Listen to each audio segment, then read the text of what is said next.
World Championship is our annual Iberian Tour. Just as last year, we head to the climax of the campaign in Aragon, Estoril and Jerez. You join us from the picturesque province of Teruel, just outside Alcañiz, where the busiest spell of this season, just 9 races in just 4 weeks, is about to begin.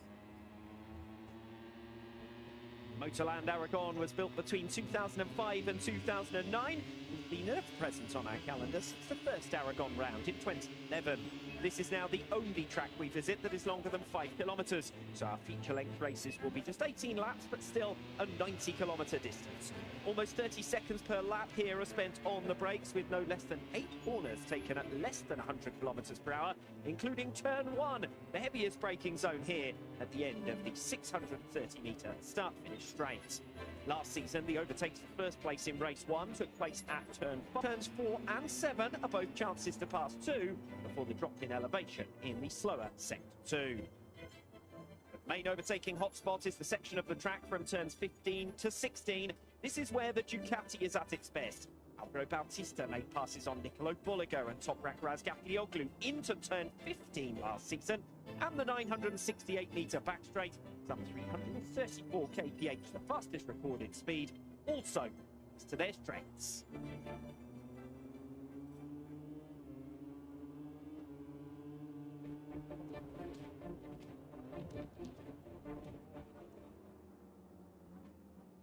Nine race wins for Nicolo Bolliger, and he would be crowned the 2025 World Champion. First problem is, he has only 3 rounds to do it, and thus far it's taken him 9 rounds to win 8 races. And the second problem, Toprak Razgatlioglu stands in his way. Toprak has 10 wins more than Bolliger, his 18 victories this season, as many as he managed in the whole of last year. Bolliger will look forward to Estoril and Jerez still to come, where he and Toprak shared 3 wins each. But trailing by 39 points, he needs much more than just to match his rival to bring himself into contention. Alex Raby and Steve English for race 1 of the 2025 Tissot Aragon round. And Steve, much as Nicolo Bolliger have done well to record 15 second places and limit the damage of Toprak's rampage, it is really win or bust from here on in for Bolliger. Yeah, it has to be, and for Bolliger, he's done the first thing he has to do this weekend. He's taken pole position half a second faster than what had been the lap record, so really impressive in this morning's session. But now we're into the 18-lap race. This is where the real test is, and it will come down to whether or not Bolliger can go with Toprak. 4 rounds unbeaten for Toprak Razgatlioglu, but Nicolo Bolliger has taken 10 second places in that spell to avoid becoming too detached on points. Gap over 200 points to Danilo Petrucci. It's a mathematical certainty that one of Razgatlioglu or Bolliger will take this title. At Manicourt last time out, the gap's opened further between the 3 contenders for bronze. Danilo Petrucci now with a 24-point advantage over Andrea Locatelli. Álvaro Bautista lost another 5 points to the Yamaha man. 39 points, the gap at the top. It took 13 races for Toprak to make back that margin earlier in the season with 8 consecutive wins. Nicolo Bolliger has only 9 races. Yeah, that's where for Bolliger, he knows that he needs luck on his side. He needs Toprak to have problems. He needs non-scores for Razgatlioglu if he's going to win this championship. And that's also where you need to be realistic about what's going to happen between now and the end of the season. For Bolliger, he needs to make sure he's able to win races, bring the fight to Toprak, and see what happens over those 9 races. But realistically, they're each a battle on their own, and I think Bolliger's aware of that. Unbeaten, Toprak Razgatlioglu totally dominant at Manicourt last time out.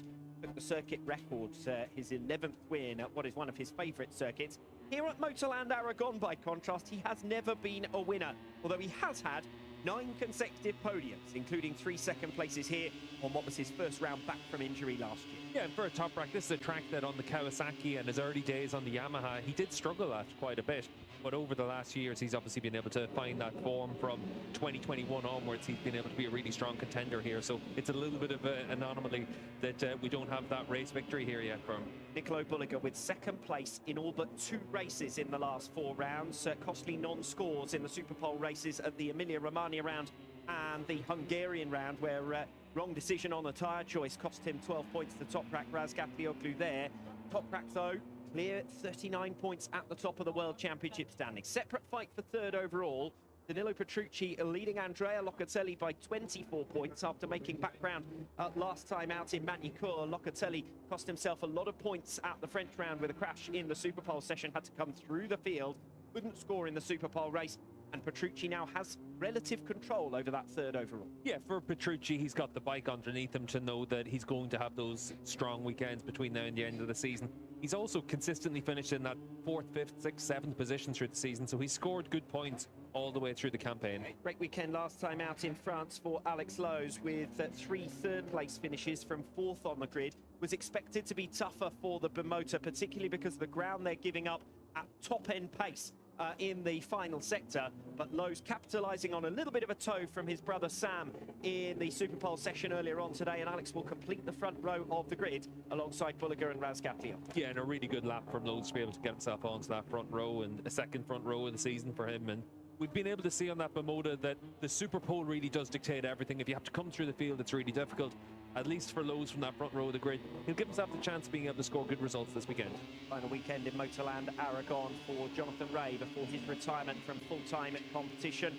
Second best of his Superpole results this season. He'll be lining up on the middle of the third row of the grid. And Jonathan Ray has been a little more pugnacious in recent rounds. It's taken a long time for him to start even to get to grips with the Yamaha. But a 5th and a 6th at Donington Park, then a 6th place in race 2 in Magny-Cours. We saw a little bit of the Jonathan Ray evolve. Yeah, and for Johnny, that race 2 in particular, we just saw how combative and competitive he can still be, and we saw just how much he still wants to win races and how much he wants to be able to challenge at the front. And from the third row of the grid, he'll certainly think that he's going to have an opportunity to be in those top 5 spots through turn 1.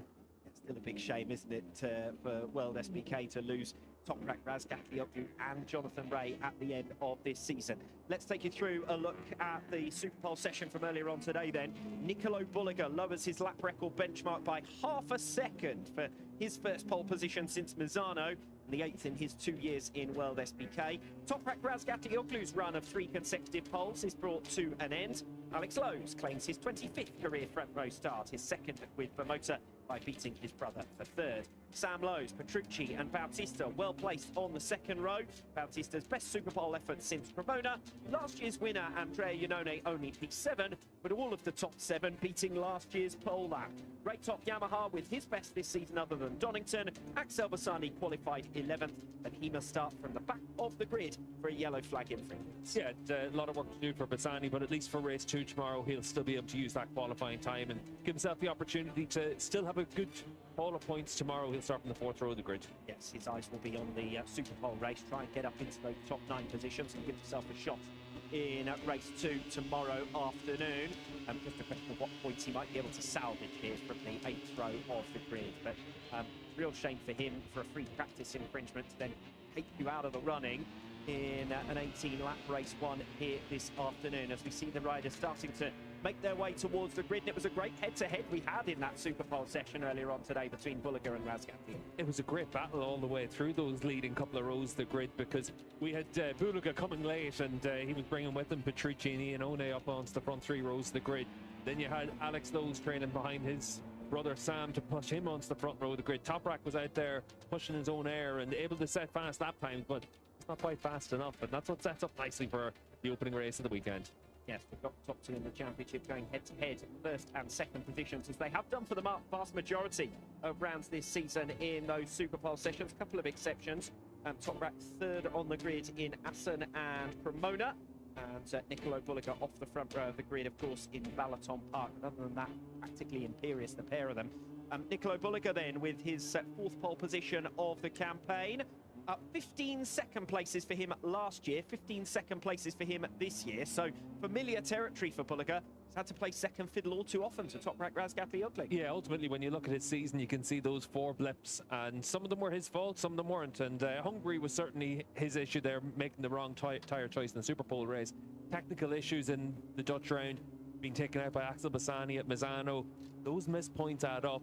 But Toprak can point to the same for himself as well, so both of them have had their misfortunes. Yeah, I would say that Bulliger's had more misfortune than this man, Razgatlioglu, and imagine what a championship we'd be looking forward to now, coming into Aragon, Estoril, Jerez, where the Ducati goes well, where Bulliger, the final 2 rounds, went really well last season, more or less neck and neck. Instead, a 39-point margin.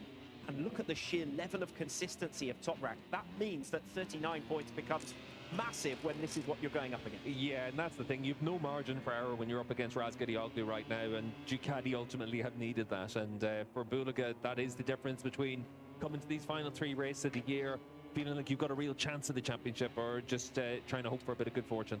Alex Lowe's completes the front row of the grid, was a second row starter last time out in Manicourt and came away with 3 third places and a big 39-point haul. Best yet for Motor this season. 50th World SBK podium as well for Alex Lowe's. It's really racked them up over the last couple of years. Yeah, Lowe's been really strong and consistent over the last couple of seasons. He's done a good job with the Moto project this year as well, just to find that pace and performance as the year's worn on. Second row of the grid for Sam Lowe's, Danilo Petrucci and Alvaro Bautista, all Ducati at second row of the grids. And each of those riders will feel they've got a chance to be on the podium here this afternoon. Yeah, and I think that second row is going to be really good to follow all the way through. We know Bautista is going to be strong as the race progresses, and he's actually done a decent job to qualify in the second row of the grid, because qualifying has been his big issue over the course of the last couple of seasons. Superpole award being made to Nicolo Bulliger, his first pole since the Emilia-Romagna round, second on the grid at Donington Park and Manicourt, ending a run of 3 consecutive pole positions for Toprak Razgatlioglu. So Bulliger pulls something back at the start of this weekend, and that will inspire him with confidence the 18 laps that lie ahead. Yeah, it has to, and this is a track that suits his style. From super sport into super bikes, he's been able to show that consistency, and he's really good around this place because it allows you to flow from one corner to the other. Sam Lowe starts a P4, experienced campaigner here at Motorland Aragon, of course, from his Moto 2 days. Only had 1 race here last season, a race 1 crash. So you'd expect Sam Lowe to be able to challenge. He did say to me at the end of the day yesterday, final sector was a little bit of a weakness. Didn't look too much like it in the Superpole session earlier on today. Had great pace. Yeah, this is a track that Sam's had probably his best days in his Grand Prix career, where he's been able to run away from the field in Moto 2 and win races by big margins. So this is a place that suits him well. He's had good memories around here. Obviously, he'd be a bit disappointed to not be in the front row of the grid, but you're still in a position to challenge for a podium. This is Alvaro Bautista. He completes the second row of the grid. And if Sam Lowe's record around this place is impressive, Alvaro Bautista's is simply stunning. 2019 here, he led every lap of the weekend. He was the top scorer here last season as well. 50 points his tally, including 2 wins on the Sunday. Was his last victory, and Bautista desperate to get back to winning ways. Yeah, even whenever you see his performances here on the Honda, for 2 years, whenever he really didn't do much on the Honda, he had a podium here, he had top 4 finishes. He's always strong at this track. That takes us through to the end of the second row of the grid. Then first opportunity to head down to our pit reporter, Dave Goddard. Yes, down on the grid with Sam Lowe. Sam, your brother said you helped him onto the front row earlier on, but now trying to fly back for a podium position in the race. A strong weekend for you so far.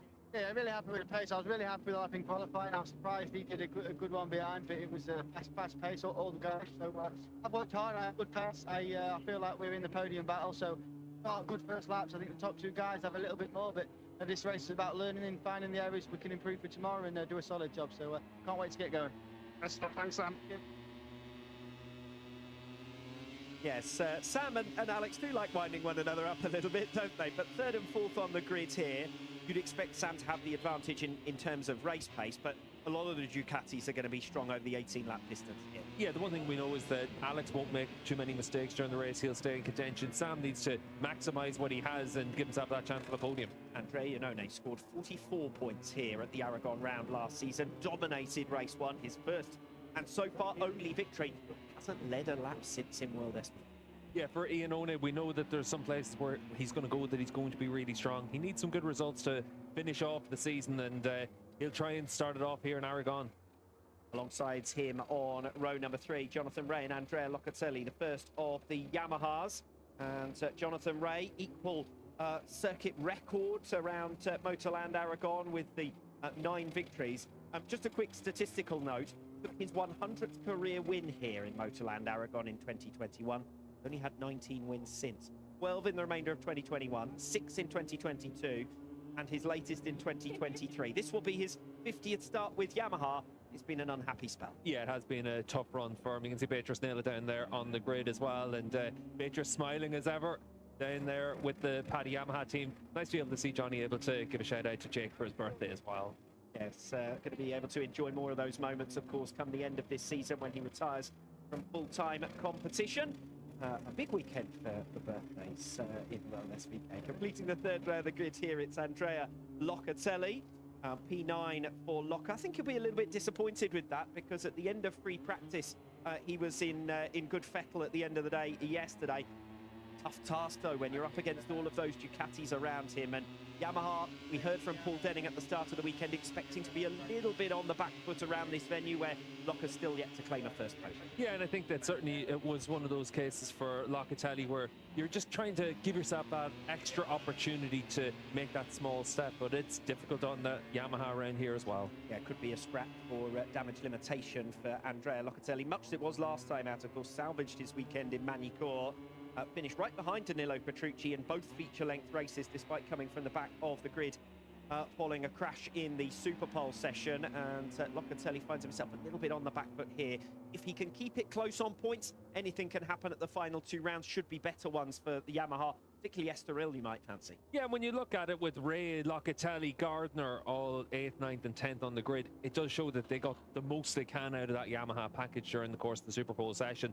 It's just quite difficult around a track like this. But they do have good top speed because they exit turn 15 well.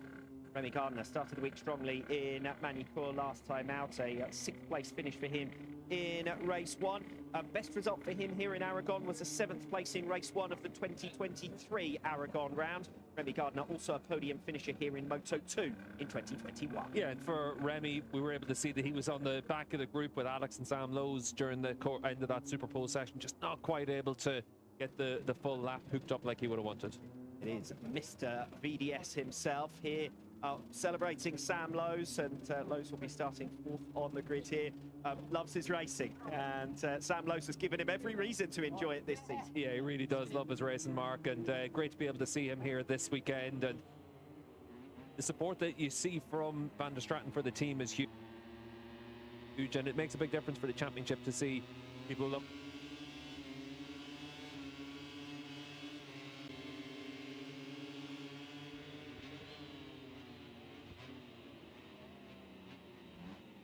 Van der Mark, he's lining up P11. Boy, has he had his smile back on his face since Manicourt last time out. 2 5th places on the Sunday there at the French round. 16 points, equaling, well, it was his best result since Cremona. So it's been a miserable spell in Moss, Misano, Donington and Balaton Park. Van der Mark, speaking to him yesterday, said he felt that he'd been able to carry over the pace. 2 very different circuits, Manicourt to Aragon. So that's a promising sign for the remainder of this campaign as far as Van der Mark is concerned. Xavi Vierke, you see here, departs Honda at the end of this season. Still waiting for an announcement on his future, but heavily linked with the Yamaha factory ride to replace Jonathan Ray at the official team.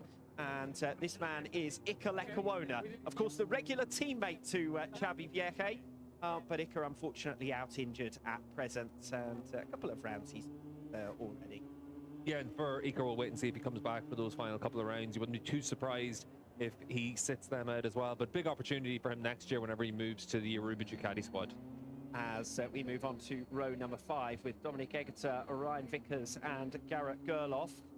Dominic Egerter, who missed the 2024 Aragon round due to injury, but was a race winner here in 2022 in Supersport. He strung together 4 consecutive top 10 finishes. I think that's roughly the target for Egerter on the Yamaha at this stage of the season. Yeah, along with Jake Bray and Marius and Dom Yager are about to celebrate his birthday as well at the end of this weekend. Yes, Ryan Vickers lining up P14, and Ryan Vickers, sorry, you've caught me completely on the hop there. Vickers and Garrett Gerloff on row number 5. And Vickers, 30 race starts under his belt now in the Superbike World Championship. 3 points for him last time out in Manicourt. There've been a couple of sparks, haven't there? Top 10 finish in the Superpole race in absence, 7th in the Superpole race at the Hungarian round last time out. And just they've been too few and far between as far as Ryan Vickers is. Yeah, and for Vickers, that's why there's the question mark about the future for him as well. And he's had those good occasions this season and just needs to put more of them together. Beating row number 5, Garrett Gerloff, who had a big 32-point score here at the Aragon round last season on the BMW.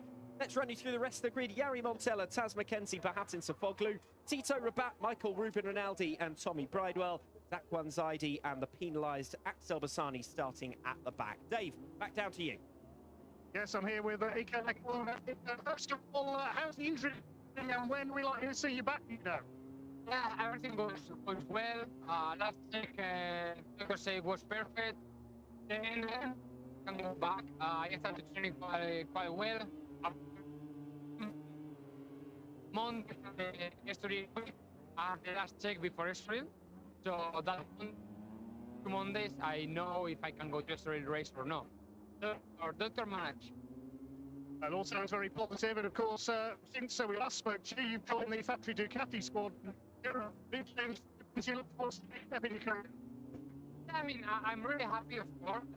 I need to see that the over well, and I try to be in the last 2 rounds with Honda because I'm very happy with them, and will be so good to finish. And then in Jet for next year, I start to think about it. Great talk to you. I've seen that. Thank you. Well, I thought it was worth sticking with that interview because Ikelek Wona, high-profile story. He moves on to the second factory Ducati next season. He's here to support Honda, but I suspect he's here to keep an eye on what's going on at the Aruba factory as well. Moving up towards the front row of the grid, and his teammate for next season, Nicolo Bulliger, will be starting from pole position here this afternoon as he and Toprak Razgatlioglu go head-to-head, chasing their first race victories here at Motorland Aragon.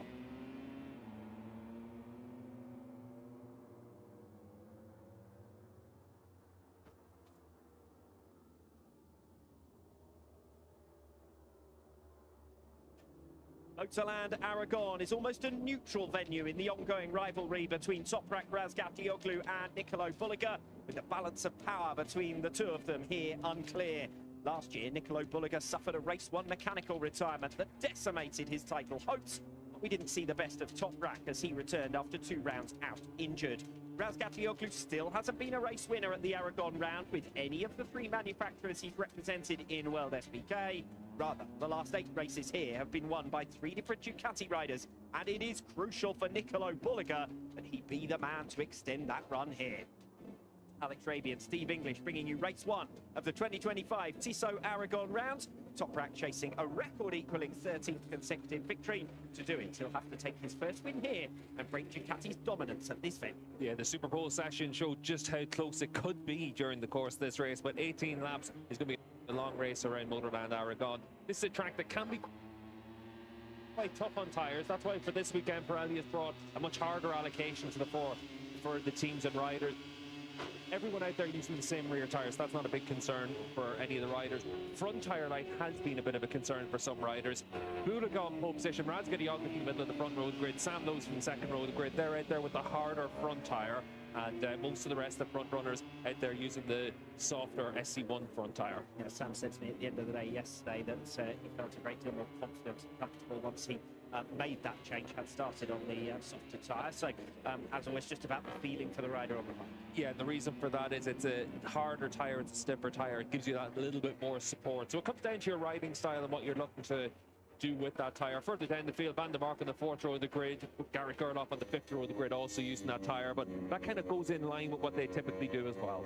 Alvaro Bautista, as I said earlier on, scored 50 points, top scorer at the 2024 Aragon round with those 2 Sunday victories. We saw his brilliant passes into turn 15, not the conventional place where we've seen him blast past people down the back straight in the past. Bautista from 6th on the grid, he's right in the mix for a podium at very least here. And that's this part of the track now, turn 14 and 15. This is a key area of the track. 14 that we see here, very downhill. You don't really see that on the camera angle, but it's a steep descent into that corner. It's easy to overcook 14, put you offline for 15, and then leave you vulnerable down the near 1 kilometre long back straight.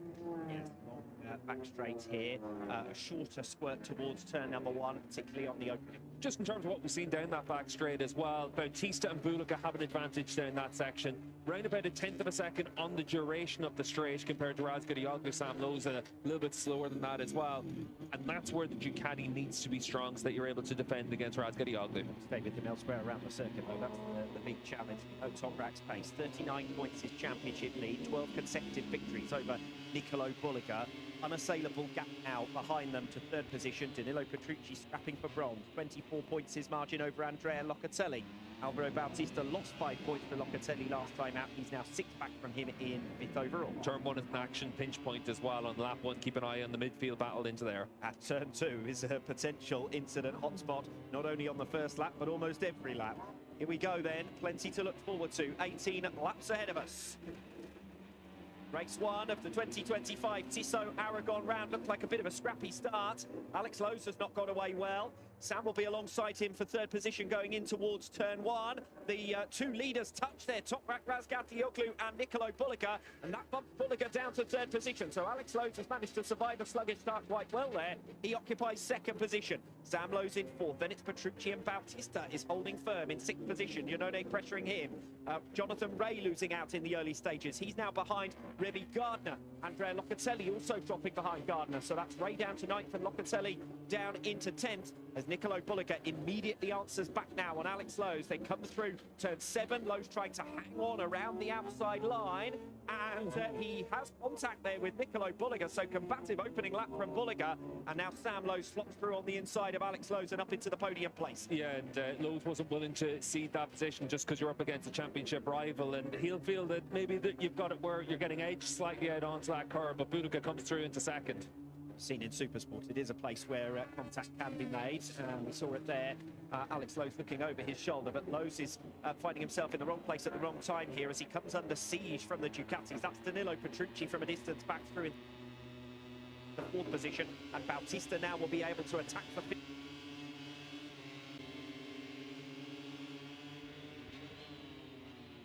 Give Bautista now the run onto the back straight.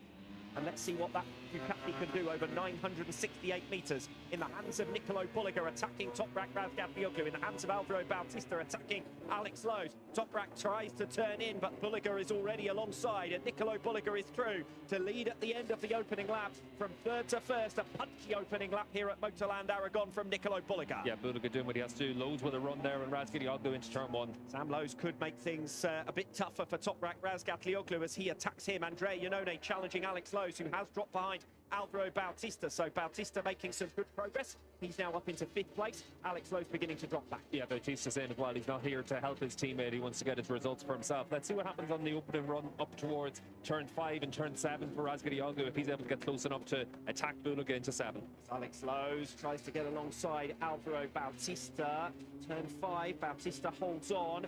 And now Lowe's will be vulnerable to Andrea Iannone, to Jonathan Ray, pushing Iannone out of the way and through for 7th position. Ray running top Yamaha at the moment. Andrea Locatelli trying to follow him through. Remy Gardner as well. Iannone out onto the curbs there. Did Jonathan Ray manage to consolidate that position? He certainly did. And Andrea Locatelli's got through as well. So that's Ray now up into 7th. Locatelli up into 8th. Meanwhile, Toprak Razgatlioglu is your new race leader on lap number 2. Yeah, Toprak comes through, and you'd imagine he made that move down into the corkscrew, but for Bulliger, this is where he was a lap ago. We saw how strong he was down that down the back straight as well last time around. It was the exit of turn 7 there that sets up the move for Toprak, and that's where we saw Bulliger have that contact with Lowe's a lap ago. So maybe he's just a little bit vulnerable through there at this stage of the race. But Nicolo Bulliger breezed past Toprak Razgatlioglu in towards turn 16 on lap number 1. Let's see if Bulliger can do it again versus Razgatlioglu. The BMW has track position. The Ducati off in hot pursuit as they come towards turn 16. This time Toprak Razgatlioglu defends the place. 4/10 of a second the gap back to Sam Lowe's in 3rd. Another 6/10 to Petrucci, another 6/10 to Bautista. So we are seeing Sam Lowe's go right with the two leaders here in the early stages. We come on to lap number 3, and Bulliger is alongside Razgatlioglu. Heaviest braking zone on the circuit, but even so, Toprak can't hold on. Has to go around the outside. It'll give him the inside now for turn 2, and that's great riding from Razgatlioglu. That's brave riding from Toprak at that stage, but he's struggling through 16 and 17. Those long left-handers at the end of the lap. That's 2 laps in a row where he's been vulnerable to the Ducatis, but this is a circuit where there's so many things happen around the lap, around Aragon, that you can't be strong everywhere. You've got to pick your poison. Sam Lowe's now attacking Nicolo Bulliger. Has at times had the pace to go with these two this season. And certainly in Superpole performances has been the one who's been the thorn in their side on occasion. When you think about it, all but one race victory this season has gone to Razgatlioglu and Bulliger. So when you can go with them, take advantage of that opportunity. Sam Lowe's right with them. 3/10 of a second covering your top 3. Yeah, Petrucci behind them as well, though, fast in the mid-49s last time around, faster than anyone bar Toprak. So Petrucci on the number 9 bike doing what he has to do to open up a little bit of a gap to Bautista behind them. Toprak Razgatlioglu will be breathing a little easier on this lap 3 so far, but it is the final sector of the lap that we've seen time and time again. That's where the Ducati has its advantage. This is classic Toprak as well, though, where the first 3, 4, 5 laps of the race he builds into it, and then he's able to drop the hammer and try and open up his gap. That's where it becomes important for Bulaga and Lowe's to go with him at this stage. Razgatlioglu said at the start of this weekend that a year ago here in Motorland Aragon, he couldn't afford to take any risks. It was his first round back after injury. He'll be willing to risk it for the race victory here. This is where Toprak struggles, 16, and it pushes you a little bit wide. You saw him have a little bit of a slide on the entry there. And this has been where he's left himself a little bit vulnerable. He doesn't have that mid-corner speed through there that Bulaga on the Ducati is able to carry. He does have the ability under heavy braking in towards turn 1. And look at the back tyre off the ground for Razgatlioglu as he desperately tries to get it stopped. And this time he does defend top spot and holds on from Nicolo Bulaga at the start of lap 4. Yeah, a few wry smiles there in the BMW pit box, but for breath as well, I think. That too, but for Toprak, that's what he does, and he knows how to defend on the brakes into turn 1. But for Bulaga, he's just keeping Toprak honest at this stage, but he's strong in that part of the track. He's weak in this part of the track, though, and that's why Lowe's on the number 14 Ducati has got right up behind Bulaga. But a lot of the time this season, we've seen it where Lowe's has had the pace to go up behind people, but to be assertive and make the move is a different task. This is great, though, for Sam Lowe's. Obviously had 2 podiums on Sunday at Balaton Park, had the podium in the Superpole race at Donington Park, and the potential has been there for much more. A few spills in Manicourt last time out and only 7 points, but this is where we want to see him up at the sharp end and hassling and harrying Nicolo Bulaga, the lead Ducati rider in race 1 this afternoon. Well, these are also important races for Lowe's because he knows that next year when Razgatlioglu goes, the favourite for Ducati, the favourite for the championship has to be Bulaga. So you have to go with them and show that you're in a position next year to be able to bring that bit of a fight. You have to wake up very, very early in the morning to be able to beat Toprak Razgatlioglu on the heaviest braking zone of the circuit here in Motorland Aragon. Yeah, you can be born at night, but it wasn't last night for Toprak, and he's able to defend that position. And on this lap, this is the biggest gap we've had down the back straight, but Bulaga's still very much in tow. Bulaga will pull it back. Sam Lowe's, you can see, drops off a little bit in that final sector, and that's what his main concern was. Feels that the factory Ducati has got a little bit of an edge over his Mark VDS Ducati, but he's straight back with them again onto the start-finish straight. Beginning of lap number 5, Razgatlioglu this time sees Nicolo Bulaga all the way alongside him. Sam Lowe's buzzing on their tail as well. Bulaga through to lead on lap 5. Toprak goes round the outside this time. That's a little bit too far to go on turn 2, and Nicolo Bulaga has track position once again. Toprak is so slow in those final couple of corners compared to the Ducatis, but he's able to fight for track position. He's able to keep giving himself a chance. Down into turn 7, Razgatlioglu will attack on Bulaga. Yeah, we've seen Bulaga struggle through turn 7 on the opening lap. We saw him passed there by Toprak Razgatlioglu as well. We come through the first of these consecutive right-handers. Turn 6, Bulaga goes defensive then through turn 7, then to run down the hill. Let's see what the acceleration is like for Toprak Razgatlioglu. Not quite enough. Bulaga still holding on. He's your race leader on lap 5. Yeah, and Bulaga's figured out turn 6 and 7 now to be able to get that Ducati into the right place. But for Razgatlioglu, when you're behind someone, it is that case where you're able to close right up onto them. It looks like he's got the run now through the long left-hander up towards turn 12 to maybe try and attack into the heavy braking zone that the left-hander into 12. But Bulaga's able just to keep himself in position.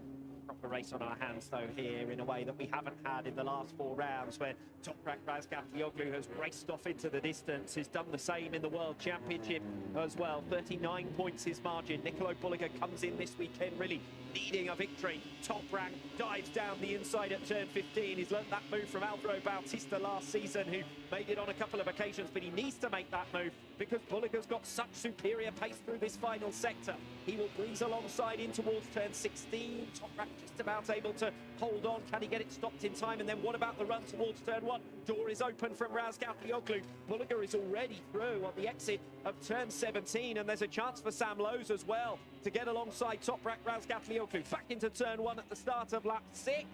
And this really is the best racing we've seen since before the summer. Yeah, and you can see there once again, though, Toprak just not fast in 16 and 17. Lowe's actually sat up early on the brakes into turn 1. He said yesterday he doesn't want to force the issue when he's up against Bulaga and Toprak this weekend, but just made sure he was able to sit back. And just wait to see what happens with them. Two fastest men on the track last time around, Danilo Petrucci and Alvaro Bautista in 4th and 5th positions. If these three continue to slow one another's pace, there's just a chance that Bautista brings himself into the mix for yet another Aragon race victory. Yeah, and Petrucci, we've been able to see all the way through this season how consistent he is, and he's always giving himself those opportunities to knock on the door of a podium. He's had a lot of 4th place finishes through the course of this season, and just wants to add to his podium haul. Credit to Alex Lowe's, new fastest first sector of anyone at the start of this lap number 6. He's determined to try and go with Alvaro Bautista here and bring himself back into the mix for a podium place. It's Toprak Razgatlioglu who leads on lap 6, but by a fraction over Nicolo Bulliger, over Sam Lowe's, who's still right in there, just 0.2 of a second from the race lead.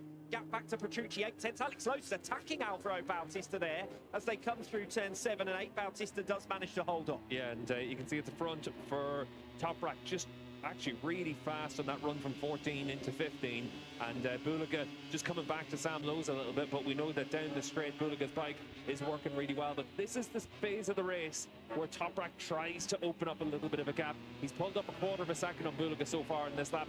Down into 16 and 17, when you're fighting with those Ducatis, you're not able to pick that line you want. So for Toprak, he needs to make sure he's got enough in hand to be able to keep himself in front. It is Toprak time, but Nicolo Bulliger's got so much speed through the final sector of lap 6 that he's alongside again at the start of lap 7, and Nicolo Bulliger drills his move through into turn 1. Razgatlioglu can't ride through him. He's got to go to the outside again on turn 2 and carry his momentum through around the rest of the lap, and it's Nicolo Bulliger leading again on lap 7. Yeah, and Alex Lowe's at the back of this group with the new fastest lap. The top 6 getting closer and closer to each other. Lowe's was a half a second faster than the race leader. 1.8 seconds now between the top 6 riders. Lowe's has got to press home his advantage there from 6th, but all the while he's got Alvaro Bautista right in front of him. The two can't cost one another time here. It's always interesting whenever we've got the harder tyre allocation as well, because a lot of the times it does mean that everyone's got the rubber to be able to last all the way through the race. Everyone's opting for the same tyre, and it means that you're able to really just get down into a battle.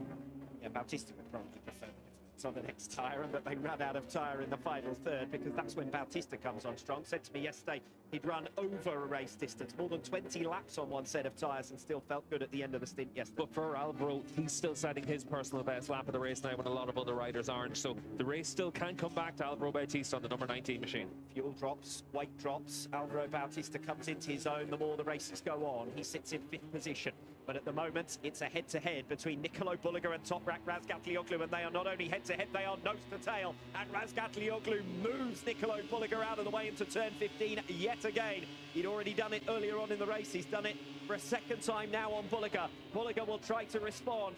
Just over 900 metres in the run towards the final 2 turns on lap number 7, and Razgatlioglu still holds the lead. This is what Sam Lowe's needs as well, because he's lost a little bit of contact on this lap, but if Toprak's at the front through 16 and 17, it does bring the number 14 Mark BDS bike back to the race leaders. Nicolo Bulliger's coming back to Razgatlioglu, start of lap 8. So many times we see Toprak strong enough on the brakes to make passes in that kind of hotspot himself.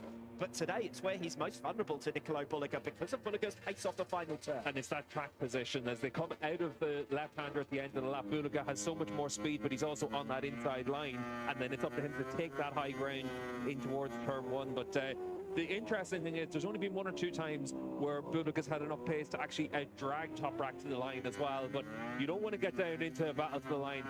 We do. We want them to get into a battle to the line. Razgatlioglu charges now for the inside on Nicolo Bulliger. That turn 7. Bulliger is a little bit vulnerable there. 3rd time in this race that he's been mugged and lost a position through that one. Yeah, you can see how much time it cost him, though. Lowe's able to pull right back up to them as well. Petrucci's closing in. Bautista's closing in. And Alex Lowe's at the back of the shot as well, and the white Bermuda, he's closing in as well. 1.8 between your top 6 riders. Danilo Petrucci, half a second now is his gap to the podium places as Nicolo Bulliger attacks the inside of Toprak Razgatlioglu. Toprak deep enough on the brakes through turn 12 to hold sway for the moment. Watch out for turn 15, watch out for turn 16, watch out for turn 1. That's where Nicolo Bulliger will try to reassert himself with track position. You can see Toprak there at the rear just skipping on the run down in towards the downhill turn 14. He's really pushing hard at this stage. You're up against it, and you can tell that with Ducati 2nd, 3rd, 4th and 5th, just how strong that package is around here. Down the back straight and in towards turn 16 then. Toprak Razgatlioglu leading on track. Look how close Alvaro Bautista is now to Danilo Petrucci. Just a 10th of a second last time through at the end of the last sector. So lap number 8, and Bautista getting a move on now as well. This is going to be brilliant. 6 riders still all very much in contention, and now covered by just 1.3 seconds at the start of lap number 9. Alex Lowe still in the low 1 minute 49s. The pace is not good for Razgatlioglu at the front. Toprak just has no pace right now, but he is track position, and as we've seen time and again from Razgatlioglu, it's coming through is always going to be the difficult thing. But for Alvaro Bautista on the number 19 machine, he has to be smelling the chance to win a race again for the first time in a year, and he's bringing Alex Lowe's with him as well. And Locatelli with a new personal best last time around, a 149.2. Even the pace of Andrea Iannone with his new personal best on the previous lap, enough to start to make some gains. The problem for Iannone is he's 2 seconds back, you can see there, just in the background of the shot, but 7 riders covered by 2.1 seconds at half race distance, ladies and gentlemen, in race 1 this afternoon. I know we've still got another half of this race to go, but imagine what the Superpole race is going to be like tomorrow. You can see for Locatelli on the 55, on this lap again, he's the fastest rider in that lead group in Sector 1, so he is pushing as hard as he can to get onto the back of them, but it's still Toprak out in front, and Toprak's pace is backing up the field, and a lot of it is into that final sector. He's a lot slower than what we've seen through the course this weekend. He's about a half a second slower in the final sector than he was during the Superpole session. It's a little bit of a gap there by the time they get to turn 14, but watch how quickly it'll be swallowed up here in the final sector of lap 9 by Nicolo Bulliga. It's when Toprak gets off the brakes into turn 16 here, the left-hander at the end of the lap, just look at how his bike will push wide, whereas Bulliga's bike is able just to hold that tight line compared to Razgatlioglu. And it just means that Bulliga, using a lot less meters on the track, exits the corner so much closer to Toprak than when he went into it. And again, he's giving himself the opportunity to attack into turn 1. Lap 10 of 18, here we go again. Nicolo Bulliga versus Toprak Razgatlioglu, and Toprak is hanging on by the skin of his teeth. Thankfully for Toprak, he is so good on the brakes. Sam Lowe's running very deep there on turn 1. That'll have cost him a fair amount of time to the 2 race lead. Yeah, Toprak now back down into low mid 49, so about a 10th and a half up his fastest lap of the race. So tyre isn't the issue for Toprak. It's just that you're having to defend and not ride your normal lines. So let's take stock. Lap 10 of 18. Razgatlioglu leads Bulliga. Sam Lowe's has got a little bit of a margin now to try and make back. He's already made back 2/10 of it in the remainder of that first sector. Danilo Petrucci 3/10 back from him. Bautista 3/10 back from him. Lowe 3/10 of a second back from him. Andrea Locatelli half a second down. He's in at P7. Bautista closed for a couple of laps dramatically on Danilo Petrucci, but Petrucci's pace has stabilised nicely. He holds on in. Yeah, Danilo's difficult to overtake as well. He makes his bike very wide, and he's not afraid of trying to use all the track out there. But for Petrucci, he is riding that solid pace once again. He knows there's a chance of a podium in this race, and at the front of the field, every lap it seems to stretch out and contract again, and you're waiting for that moment whenever the elastic band breaks, but right now everyone's able to keep themselves close. Well, I've just been waiting for this race, frankly, this kind of racing, because the last few rounds have been quiet ones and straightforward ones for Razgatlioglu, and look at the margin Toprak has this time. Biggest that gap has been in Toprak's favour over Nicolo Bulliga in this entire race, I would say. Half a second as they came through to start the final sector. Let's see what it's like as they cross the line to start lap 11, though. That's the real acid test for the hopes of victory here for Toprak Razgatlioglu, who is trying to stretch his legs. Nicolo Bulliga goes with him. They've dropped Sam Lowe's in 3rd position. New personal best from Toprak, a 149.225. Nicolo Bulliga, though, straight back onto his tail. Narrows that gap to a 10th of a second as they cross the line to start lap 11. Yeah, and they're just edging away now from Lowe's in 3rd position, and Bulliga needs to make sure that he goes with Toprak now. And the area up until turn 12, this is where Bulliga needs to dig in and try and give yourself the chance just to latch onto the back of Toprak.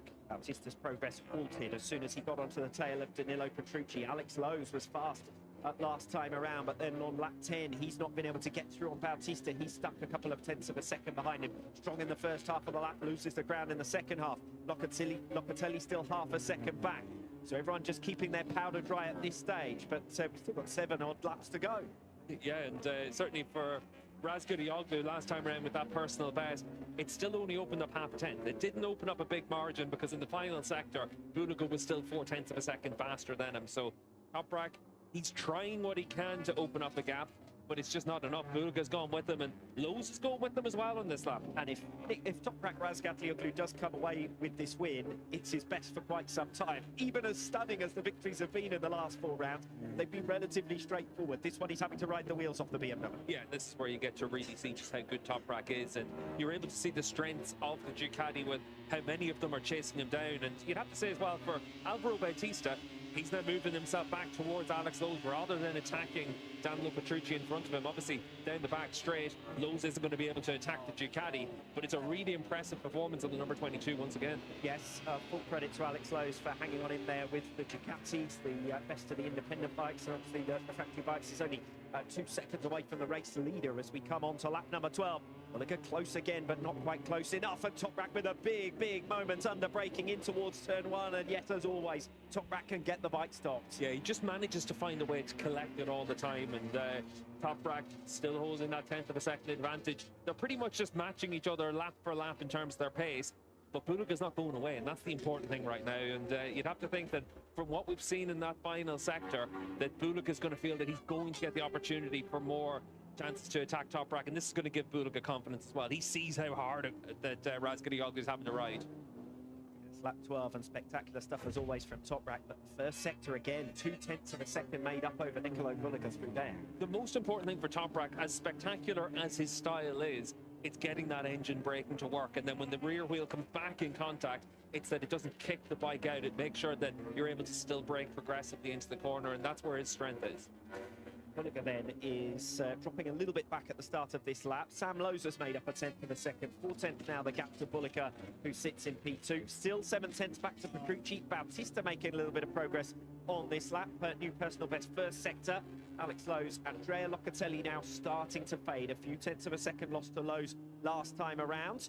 And another 10th or so lost at the start of this lap number 12 as well. So it's 6 riders. They're still in one group. They're still covered by just over 2 seconds. Yeah, it's 3 riders and 3 riders right now, and you break down each of those groups, and really it's Bulga that's the only rider that's actually been able to attack and make up positions in this race. Obviously, Toprak has come back on Bulga each time, but for Lowe's, Petrucci, Bautista, and Alex Lowe's, they're all just able to keep that watching brief with the riders in front of them. But Bulga isn't. He's able to attack, and he's going to attack again. Here he comes into turn 1 yet again. Toprak Razgatlioglu sweeps across this time to the inside down the straight to defend, and Bulga, he remains in second position. That's the difference as well. As the tyre starts to drop, you don't fully get that drive off the last corner that Bulga's enjoyed for much of the race compared to Razgatlioglu. It becomes a little bit more tricky to be able to find that grip. Alvaro Bautista could do with getting through on Danilo Petrucci here, because he closed the gap by 0.3 of a second last lap, still can't find his way through. 2/3 race distance. Look at Sam Lowe's. He's still matching his fastest lap of the race last time around, and he pulled back 1/4 of a second on Bulga, 0.3 of a second on Razgatlioglu. And Bautista's got the gap down to less than 1/10 of a second now to Danilo Petrucci. When we saw them in the background of the shot, they are absolutely nose to tail. So your 3 leaders covered by 0.4 of a second. Petrucci versus Bautista for 4th place, covered by just 1/10 of a second. Plenty of Ducatis there to look for towards the front of the field, but not at the front of the field. That's Toprak Razgatlioglu. And again, the opening sector, the gap opens up. It's 4/10 now to Bulga. Yeah, and once again, you're able to see Toprak being that difference maker for BMW, but we're seeing some great racing, and the Ducati's bringing the fight to him, and then the Bimota up there inside the top 6 as well. 3 different bikes on the front row of the grid for this race. It shows that variety at the front, but everyone has to maximize the package underneath them. How about Bautista? Still right with Petrucci. The first sector, Bautista drops back. Bautista's down from 5th position. The best chance he's had since the opening round of the season to challenge for a podium, for a race victory. And Bautista is out of race 1 here in Motorland Aragon. And then there were 5 in the lead group, all covered by just over 2 seconds. Yeah, that's a real disappointment for Bautista, but he was in the scrap for the podium positions, but not for the race win, really. He would have needed quite a lot of luck to go his way between now and the end of the race, but at least for him tomorrow in the Superpole race, he knows that he's going to have a chance to be in those leading positions over the course of the 10 laps. That is so costly in terms of the battle for bronze with Petrucci and Locatelli, because Petrucci still sits 4th, Locatelli's promoted up into 6th. And another big haul of points lost for Alvaro Bautista trying to push on. Well, that's done it for Alvaro, really, because he's going to fall 43 points down in all likelihood on Petrucci. And Danilo doesn't make mistakes this year, and for Alvaro Bautista, unfortunately, this is a costly mistake. Yes, it was looking remote, the hopes of victory, but Bautista must have been getting a little bit frustrated. He was faster than Petrucci at that stage of the race, just couldn't find his way through. Yeah, and it's also the area of the track where his bike works well, and so often you have it where you know you're coming into the area of the track where your bike is going to work well, and you push that little bit harder through it, and Bautista's great through turn 15 onto that back straight. That's where he tried to just ask a little bit too much of it, but typically if you're so much better than riders in that section, you're already at that limit. Yeah, it looks like his fans are packing up their flags already for today at least. Come back again tomorrow and hope for better fortune for Alvaro Bautista. As I say, less than 2 seconds from the race lead with 5 odd laps to go. Yes, the chances of victory were remote, but even so, closest he's been to the lead for a long time. Yeah, and as good as we've seen him ride all weekend, obviously he had a crash in this morning's free practice session as well in turn 9, but for Bautista, it's been a good weekend. So, let's take stock lap 14 of 18. Toprak Razgatlioglu looking more in control at this stage. We'll see how he is after the final sector of this lap. Half a second back to Sam Lowe's again. Loses a little bit of ground in sector 3 this time around. Petrucci's 9/10 back. Doesn't look as though he's going to be able to get onto the podium. Then Alex Lowe's, he's dropped well back after that spill for Alvaro Bautista. Andrea Locatelli up to 6th. He's 1.2 down on Lowe's with Andrea Iannone for company. Yeah, I was thinking Sam was getting dropped there in 3rd position. The reason for that, Bulaga with a new fastest lap of the race. Toprak with his personal best lap of the race. This is where, for Lowe's in 3rd position, you almost need to just consolidate this, come away with the podium, and leave the top 2 to battle this one out, because Bulaga's bringing the fight to Toprak. Yes, hope they fight with one another and perhaps bring you back in, but on pure pace, well, they've had throughout free practice, haven't they? A 2/10 of a second per lap on their long-run simulations, and Sam Lowe's may well have to content himself with 3rd position. Yeah, and Sam's still within 0.04 of a second of his fastest lap of the race from the start of this race, so that shows his pace and consistency and how good of a job he's done in this race. But you're just those few tenths of a second down, and it's easy at this stage to push too hard to try and get back into the fight for the race win. There's good 16 points on offer and a good podium. Back by a second now from Sam Lowe's in that tussle for the final step on the podium. Alex Lowe's 1.5 down on Petrucci. Locatelli 1.5 down on Lowe's. So it is just the head-to-head now for the race victory, albeit with Sam Lowe's still within a second of the race lead. Yeah, still very much keeping that watching brief and doing what he has to do. But for Razgatlioglu, there's a sense of inevitability for Nicola Bulaga in this race, and Toprak's going to have to find something in the final 3.5 laps. Well, you say that, but I feel like the last few laps, Toprak's looked more in control than he has at any other stage. I think it's just the run through these last couple of corners. You still have it where Bulaga's able to find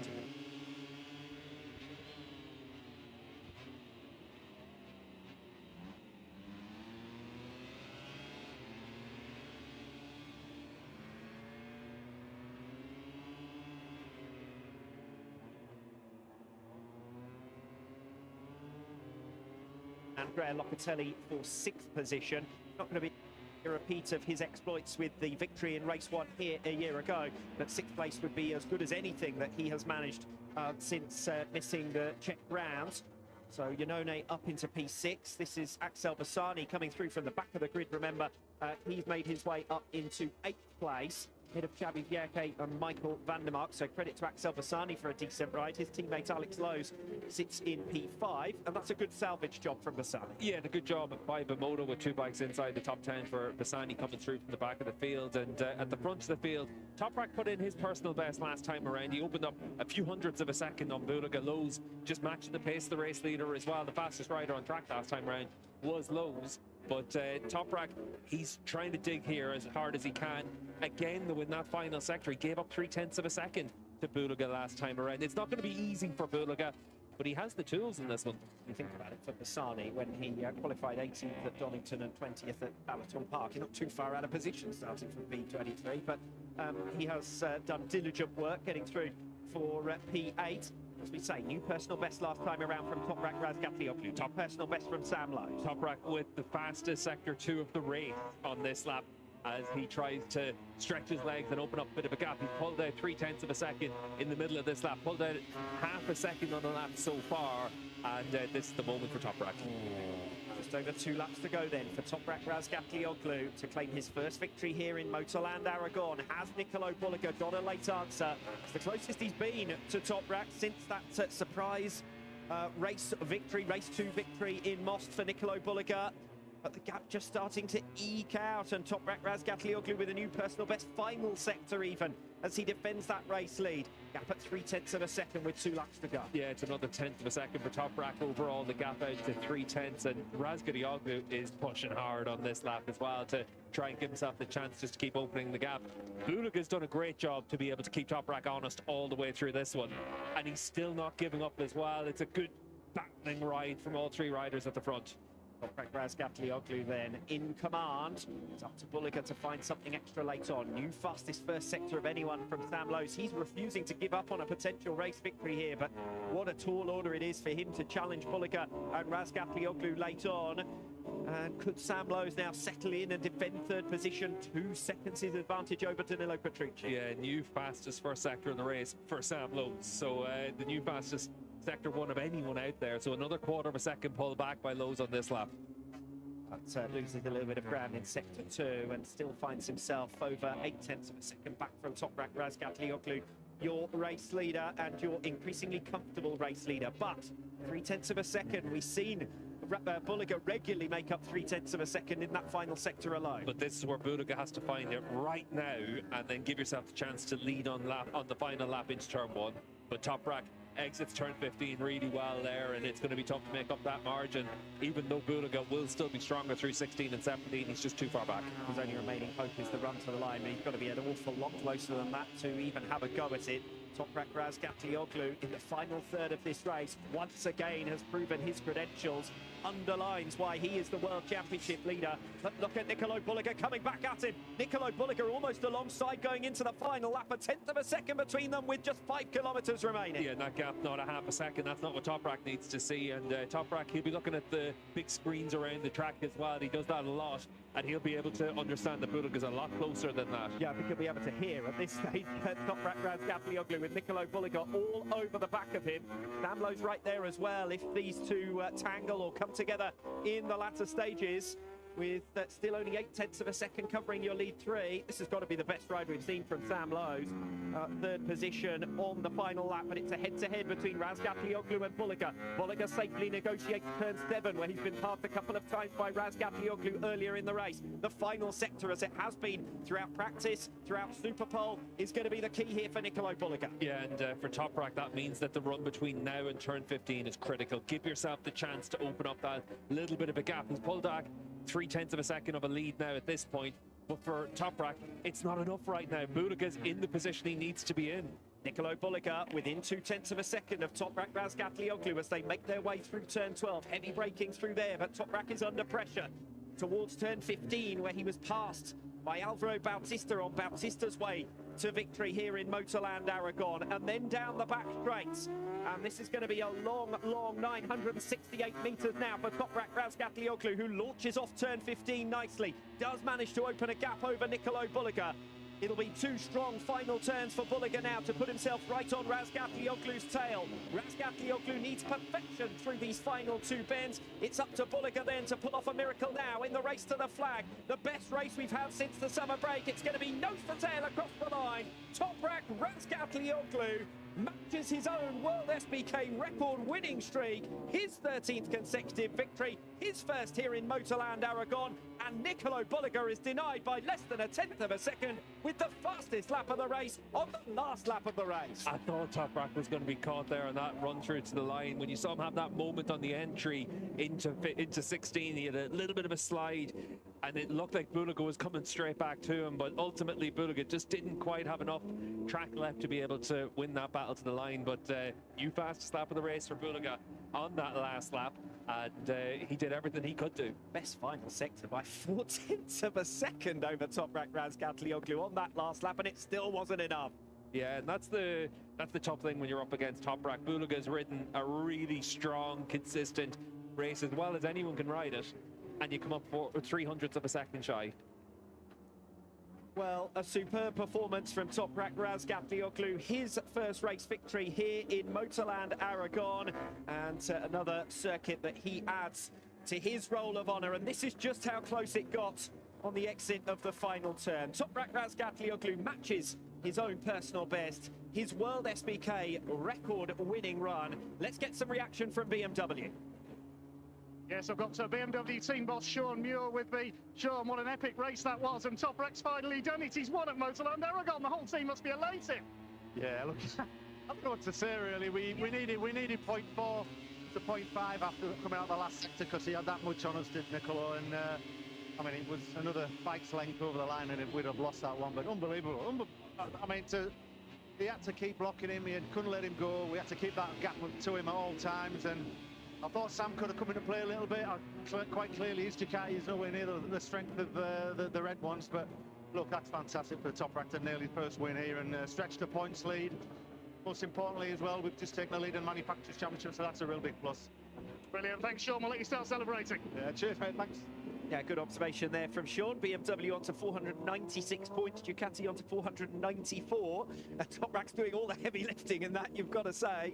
But what a great job. Toprak Razgatlioglu, his 250th Superbike race start, only the 10th rider to reach 250 starts in World SBK, and that is win number 76. And incidentally, 2 of those wins with Kawasaki Manicure 2019, 37 wins with Yamaha. That's his 37th win with BMW.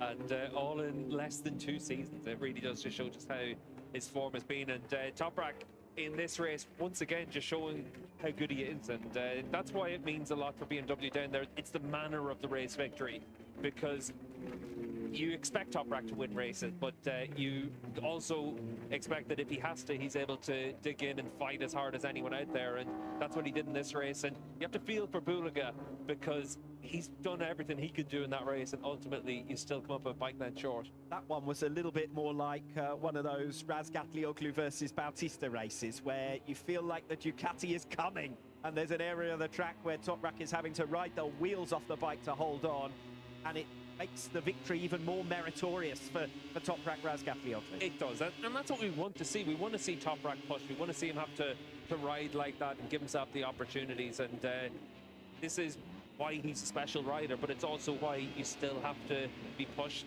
to your limits. And he was pushed all the way in this one. But the interesting thing is, we've seen this quite a few times in the past. Saturday can be like that. Sunday, BMW find a little bit extra. And we know where they're going to be focused on. It's going to be turn 16 and 17. But we'll see if they're able to make that step. It's a stage in that race where I was having flashbacks to Assen, where I was thinking, do you know what? If Bulaga comes through here, Sam Lowe's is going to be through, Petrucci's going to be through, Bautista's going to be through. Toprak could lose a lot of points all in one go. And instead of that, Toprak digs deep, final third of the race, superb from Razgatlioglu, faultless, no mistake, extends his championship advantage, and it's now up to 44 points. Yeah, it was because it was so different to normal for Razgatlioglu, because we have that stage at the start of the race. Usually we're in a quarter distance, he tries to pull the pin and open up his commanding lead and then just run away from the field. That didn't happen in this race, and instead his pace dropped off to be around about 3/4 of a second off of his ultimate speed. And you think at that stage, is he struggling a little bit? And then the final third of the race, he drops his pace again, but Bulaga goes with him for the pace, Sam goes with him for the pace as well. And that means that you're having to be pushed all the way. But for Razgatlioglu, ultimately, 13 wins in a row. You go into the Superpole race tomorrow, and he's got the chance to break that record. And in the 10-lap race, it's going to be tough to beat him. We would have had the chance to break that record last season, but for the injury, and you know, it's a reminder of how big his winning margin in the World Championship should have been in 2024 too. Yeah, exactly. Well, at the end of the day, the championship battle went down to the last races of the season last year just because of those injuries. And Razgatlioglu would have expected, without them, he would have kept that winning run going all the way through to the end of the season. And he'll be expecting that now this year as well. Acrobatics, as always, from Toprak as he launches himself into the team. And receives the congratulations of Sam Lowe's. And it won't be galling for Sam to ride as well as he did there, to look as fast as he did, to match Bautista and Bulaga and Razgatlioglu for the vast majority of that race, and come up with a third position, because really for much of the race he was an equal to your race winner. Yeah, 5 podiums for the season for Lowe's. Another weekend where he's had that pace to be qualifying well. Could have easily qualified on the front row for a third weekend in a row. Balaton onwards, he really has been very strong. And when you look at Magny, he didn't have the results at the end of it to show for his speed. But certainly this weekend is a good flip up for that. And I think that's also what's impressive for it as well, because in the middle third of this race, it would have been very easy to think back to those crashes and think, no, I'll just try and make sure I come home with the podium finish for the team. And instead, he's out there still setting his fastest lap of the race with 3 laps to go. So it shows just that he was confident that he was going to give himself those opportunities. Yeah, and I'd probably add Donington Park to your list as well, even before Balaton Park, where he had a podium. He probably should have had more, one through misfortune and one through a mistake. But the pace has been really good, and it's good to see. I've said it time and time again this season. I've almost made myself look silly by saying, well, he's the closest rider to Razgatlioglu and Bulliger, but he's only 6th in the championship. And today he proved what I'm talking about, to finish within a second of Toprak at the end of an 18-lap race. Yeah, and I think that is the case overall in terms of the speed that we've seen through the course of this season from Lowe's and from the Mark BDS team. They've had more speed than the likes of Petrucci, but Petrucci has that consistency. He doesn't make mistakes, and once again in this race, Petrucci comes away with a top 5 finish in 4th place, and again for Dan Lowe, it's another 4th place finish. But we've seen it all the way through this season that Petrucci doesn't have many races where he doesn't score points. There's been a couple of Superpole races, and that's all that comes to mind, really. And that's the difference between having that speed over the full season and the consistency over a full season versus what we've been able to see from those ultimately. That's one where you feel like in this race, Bautista was here for the podium, was thinking about the race win, wasn't thinking about 3rd in the World Championship. And ultimately, that's going to cost him the bronze medal. Yeah, and I think that also for the team, when you look at how difficult it was last year and the steps that they've made, the 5 podiums shows that they're making the right choices. They're making the decisions to move in the right direction and get the results that for next year, they'll really be expecting that they want to be in a position to be able to have races like this all the way through the season, challenge for race wins. And I think for Lowe's, tomorrow's Superpole race gives him an opportunity to try and fight for a race win. Yeah, Sam Lowe's with a 3rd position here today. We know how good he is over the 10-lap Superpole race distance, and he'll be keen to leapfrog his brother at the start of that one and bring himself right into the mix with Toprak, Razgatlioglu. Tell you what, to finish less than a second from the race victory against Toprak, an outstanding display for 3rd position from Sam Lowe's. Sam Lowe's a quite superb ride, P3 and on the tail of the leaders all the way. Yeah, I was just sort of hanging in there. The pace was quite strong at the end. I think we was all just trying to save ourselves a little bit in the middle. But really happy with my pace. I didn't really have much to fight with them guys, but it was good to ride with him and learn a lot. And I felt like that's been my position all week. Alex got a good start. He had a bit of a tussle with Bulliger on the first lap, so I think he sort of let me by a bit, which was good, so I could go with the front 2. And yeah, really proud of the team, proud of everyone, and big thank you to Mark. You know, Mark's here this weekend, and it's nice to get this result for him. Fabulous, Sam, well done. Thank you, gracias. Yeah, saw Mark van der Staten earlier on the grid, and again there in the celebrations with Sam Lowe's. Well, you always want to be at your best when the boss is on show, and Sam Lowe's certainly was at his best there. Yeah, and great to be able to see Mark van der Straten here and the team to be able to have a weekend like this with strong pace in the Superpole session and now a podium, and you move into tomorrow and try and make that other step as well and give yourself the chance of a really strong weekend. But certainly for the team, it's a very close-knit team, and they're able to get a result like this, and it does give them a big boost after Magny-Cours. Yeah, disappointing weekend there where the potential was for much more than was obtained in points terms, but delivers the points that he certainly deserved richly this afternoon, Sam Lowe's, and who knows when the opportunity will come, but it will come for him to challenge Nicolo Bulliger over the remainder of this season and to hit the ground running at the start of next year as well. Another 2nd place for Nicolo Bulliger, his 16th of this 2025 campaign. That's one of the best 2nd places you're going to earn for Nicolo Bulliger. Nicolo Bulliger, P2, and pushing all the way for every centimetre of that race. Yeah, pushing really hard. Congratulations to Toprak and BMW. But I tried, but yeah, anyway, it was a little bit like elastic. So some parts I was faster and some was him faster than me. So I try to improve for tomorrow, especially the first meters with throttle, exit of the corners, and then I hope to be faster tomorrow. Thank you, Nicolo. Thank you. Yes, it's a team battle overnight now for who can make the best improvement to the bike for the Superpole race and race 2, because the margin is so small, 0.03 of a second across the line, that you make a tiny improvement somewhere, and that's going to be significant in terms of performance. Yeah, and you can see with the fact that Bulliger sets his fastest lap of the race on lap 18, Toprak sets his on lap 16, Lowe sets his on lap 15. Tyre wear is not an issue around here this weekend with the harder tyres. It's about trying to find that performance with the hard tyre. Does it mean, though, that anyone left something on the table? Because if the pace is getting hotter and hotter have riders thought that there's a chance they need to save something, and then they find out at the end that maybe they didn't need to? Yeah, to an extent, in terms of what you could do for your ultimate pace out there. And if you were out there in a time trial, yes, you've left something out there. But you're not out there racing in isolation. You're out there racing for track position. And this is the proof of the pudding for it, really, because a race is a race, and you're trying to give yourself the chance to lead at the important moment at the end of the race. And ultimately, Top Rack's tactics paid off. Boudica's came up ever so slightly short, and that's why it was interesting to see Chaz Davis down there in Park Ferme as well, just talking to Boudica about it.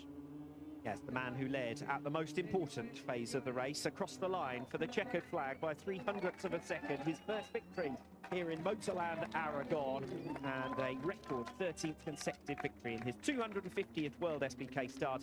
Toprak Razgatlioglu. Toprak Razgatlioglu, what can we say? You're at long last a winner at Motorland Aragon and one of your most hard-fought victories ever, I should think. The first I say, finally I'm really happy. I'm very smiling now. And because I'm never win here before, but finally win in Aragon. I'm very happy for that, but in the race is so hard because Ducati is very big advantage last corner and back straight. But I am just trying to my best every lap. And we need to improve some corners because my bike is still not 100%, but thanks to my team, everyone working really hard.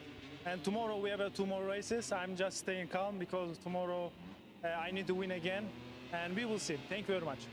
Well done, Toprak, well done, BMW. Yes, many congratulations to Toprak Razgatlioglu. And coming through on Nicolo Bulliga repeatedly, another of those classic races in World SBK. They've been relatively rare in recent rounds this season. You have to look back to Most Race 2, really, where we saw that kind of close finish between the two of them.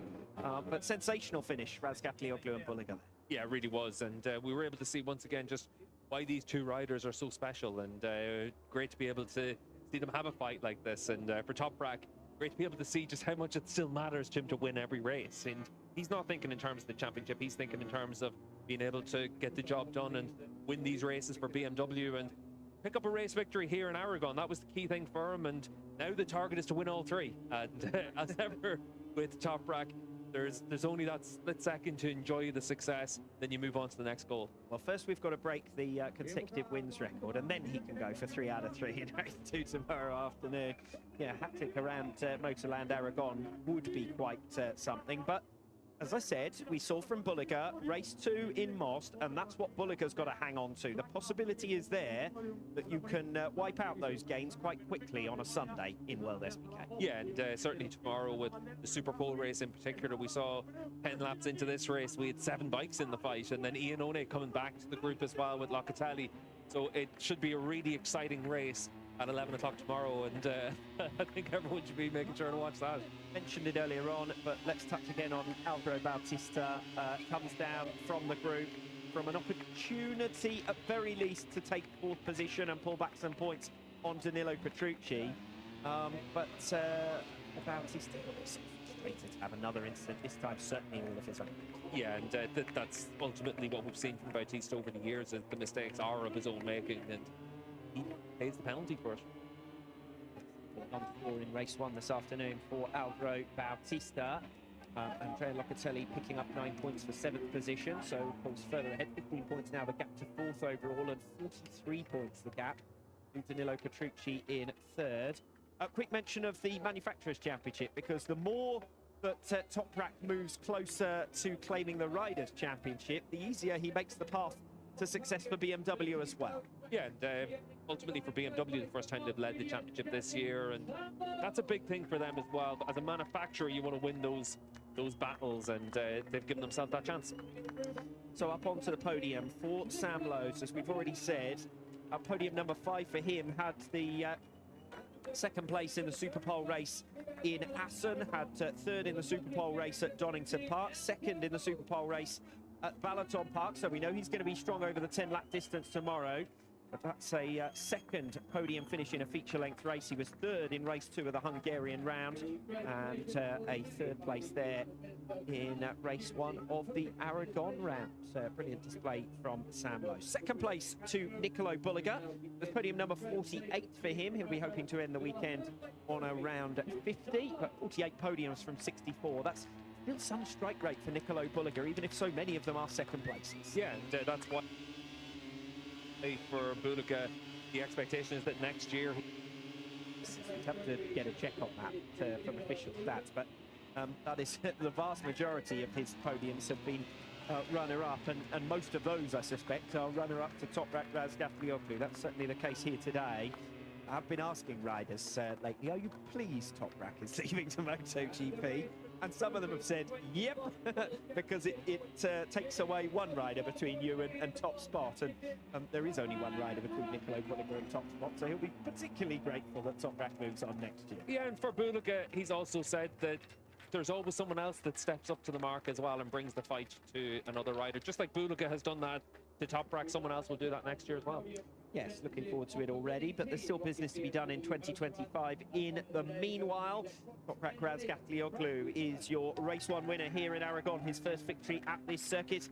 And in 250 race starts in World SBK, Toprak has 166 podiums, 76 of them race victories. So second on the all-time rankings for wins, behind only Jonathan Rea, and directly ahead, of course, of Alvaro Bautista. The end of an era at the end of 2025, with Bautista leaving the factory Ducati team, Jonathan Rea retiring, Razgatlioglu moving to GP. Turkey.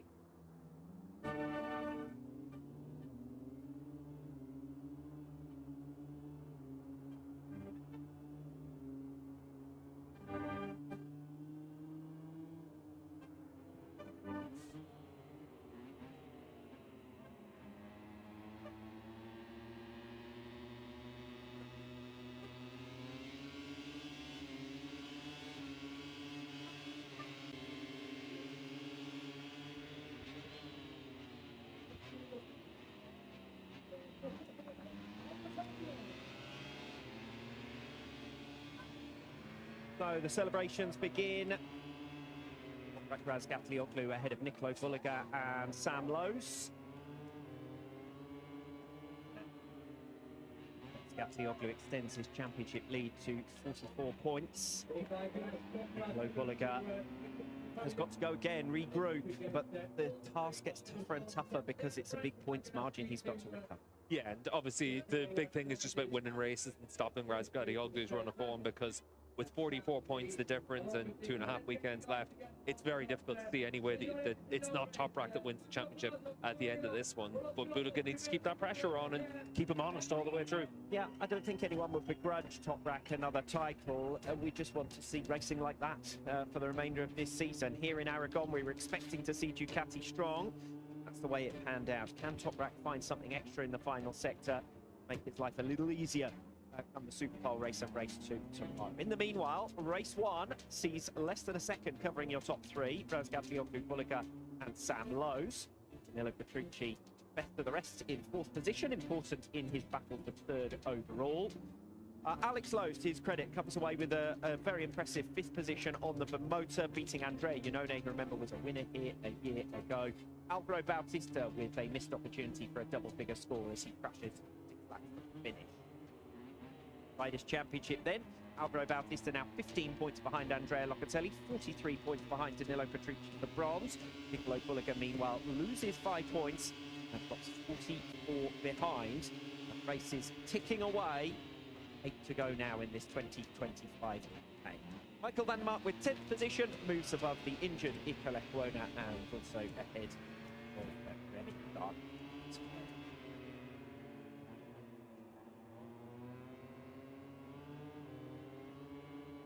BMW take the lead in the Manufacturers' Championship, 2 points ahead now of Ducati, having trailed them by 3 going into that race. Toprak Razgatlioglu with 494 points in the World Championship this season, BMW on 496.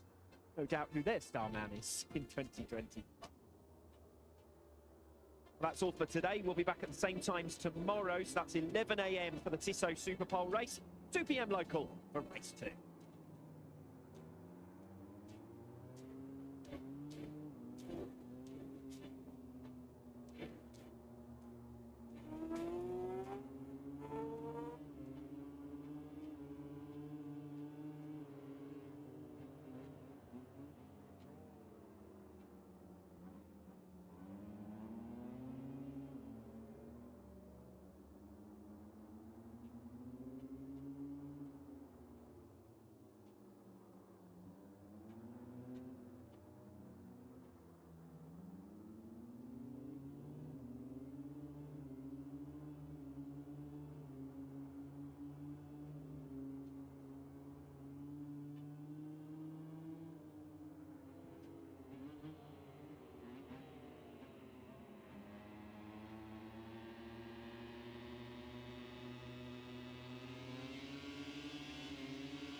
regularly in the Spanish championships have experience of Motorland Aragon. Of course, we have Juan Risueno out there, who's recently wrapped up the Spanish Supersport 300 championship with a round to go. Out there we have the number 25 machine is Daniel Osete. He had a couple of wins here at Motorland Aragon in the domestic championship earlier this season as well, so they'll be ones to watch making their way forward. The two Team Latin America machines, number 12 Humberto Maya, desperate for his first win. He's had just about every position except first place in this championship. Teammate Kevin Fontana has ridden here at Motorland Aragon already this season as well. You can recognise there Yamaha's with the Dayglow yellow wheel rims. It is on pole position Matteo Vanucci. Finally, Bahattin Sofoglu's lap record from the 2020 Superpole session fell yesterday at 2:05.556 for Vanucci for his first pole in a couple of seasons. His last one was here at Aragon 2 years ago. Now looking for his first win since Imola in 2023 from that pole position. Yeah, and, certainly for Vanucci, we've been able to see in the past that he can win races. He's a three-time winner in the 300 class. Last time out in Magny-Cours, he had those two podiums on the number 91 machine, and he'll certainly be trying to claim a race victory here in Aragon. He knows it's been a tough season for him, but now he gets the chance in these last few rounds to really build that momentum.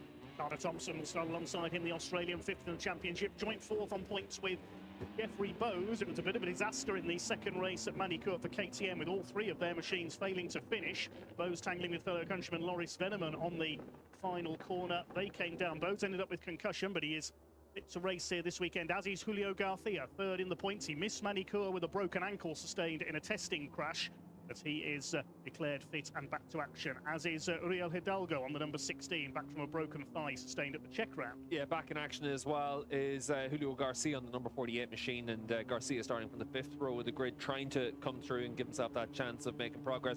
He's fast and he's combative, but from the fifth row he needs to make sure he's able to make a good start. But that yellow Prodina Kawasaki, he's the one to keep an eye on. Leading, as we said at the top of the show, is the byword coming into this weekend. Long straights heading into fairly tight corners, some sweeping turns as well of this very long lap here for the FIM Supersport 300 World Championship. The riders begin to move into line. 34 machines out there for what will be an 11-lap race. There is the championship leader on the Team 109 Retro Traffic Covey, Benyat Fernandez, 11 points advantage over David Salvador on the Prodina XCI Kawasaki. He goes from the second row. A little bit of a delay there on the sixth row of the grid. It looked like Philip Ton went into the wrong slot momentarily, and he's now in the correct position.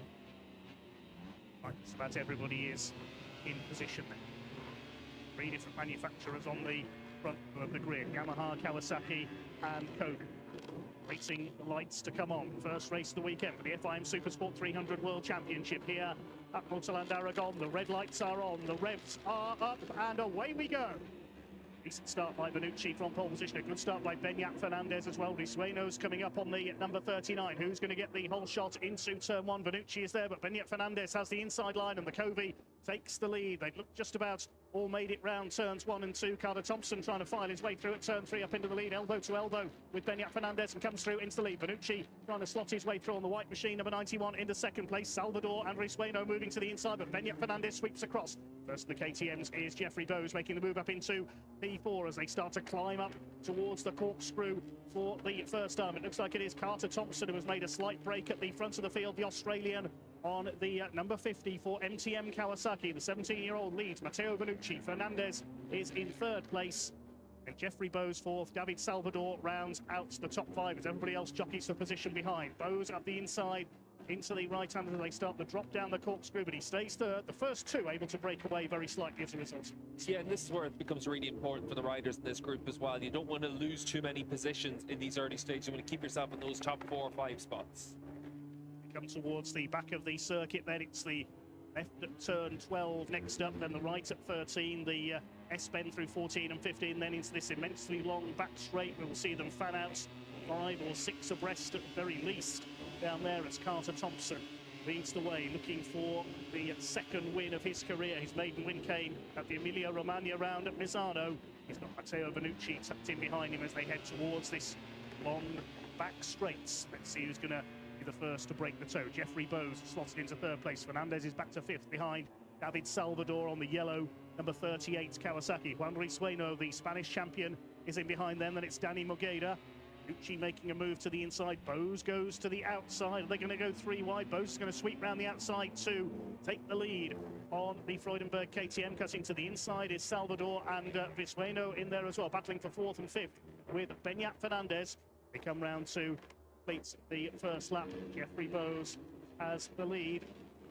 Lost the stripe for the first time. Vanucci goes to the inside. Everybody else up the inside as well. Carter Thompson sends Vanucci out wide. Was there contact there between the two of them? Vanucci goes out wide. He drops back down the pack, and all that's allowed David Salvador to come through into the lead. It's a frantic fight developing for P3 and further back. Yeah, you can see contact there as well with Magedo and Juan Racino as well. It looked like the belly pan of the number 88 of Magedo just moving around quite a bit there as well. So maybe a bit of contact there for the 88, but everyone keeping themselves in these leading positions. But certainly for Vanucci, he got hung out to dry into turn 1.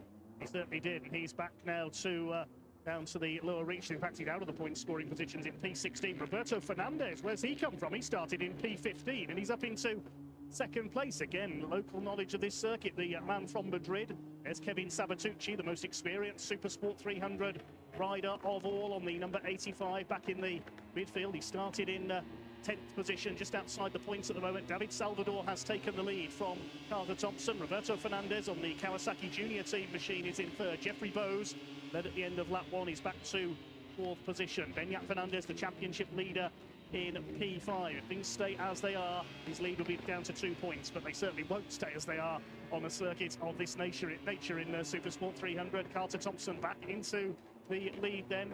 Kawasaki scrapping it out among themselves, chased by Jeffrey Bose on the KTM. Then the lone Covey on the grid, ridden by Beñat Fernandez. Juan Risueno is in behind him. First half dozen, trying to break away from Loris Veneman in 7th. Then Mugeda, Philip Ton is behind him. Now let's see what's going to happen down the back straight this time. Is David Salvador going to make a move for the lead, looking for 2 wins consecutively? He takes the lead, but here comes Roberto Fernandez on the inside. Bose trying to get the inside of all of them. 4 together, almost 4 wide into turn 16. David Salvador hanging on around the outside, but it's going to be Roberto Fernandez who goes into the lead. What's interesting is Beñat Fernandez on the number 7 machine just didn't have any drive down that back straight. He was really vulnerable to Risueno on the number 39 machine, and halfway down the straight he was overtaken. So for Fernandez, 2 laps into the race, that's what he has to think about.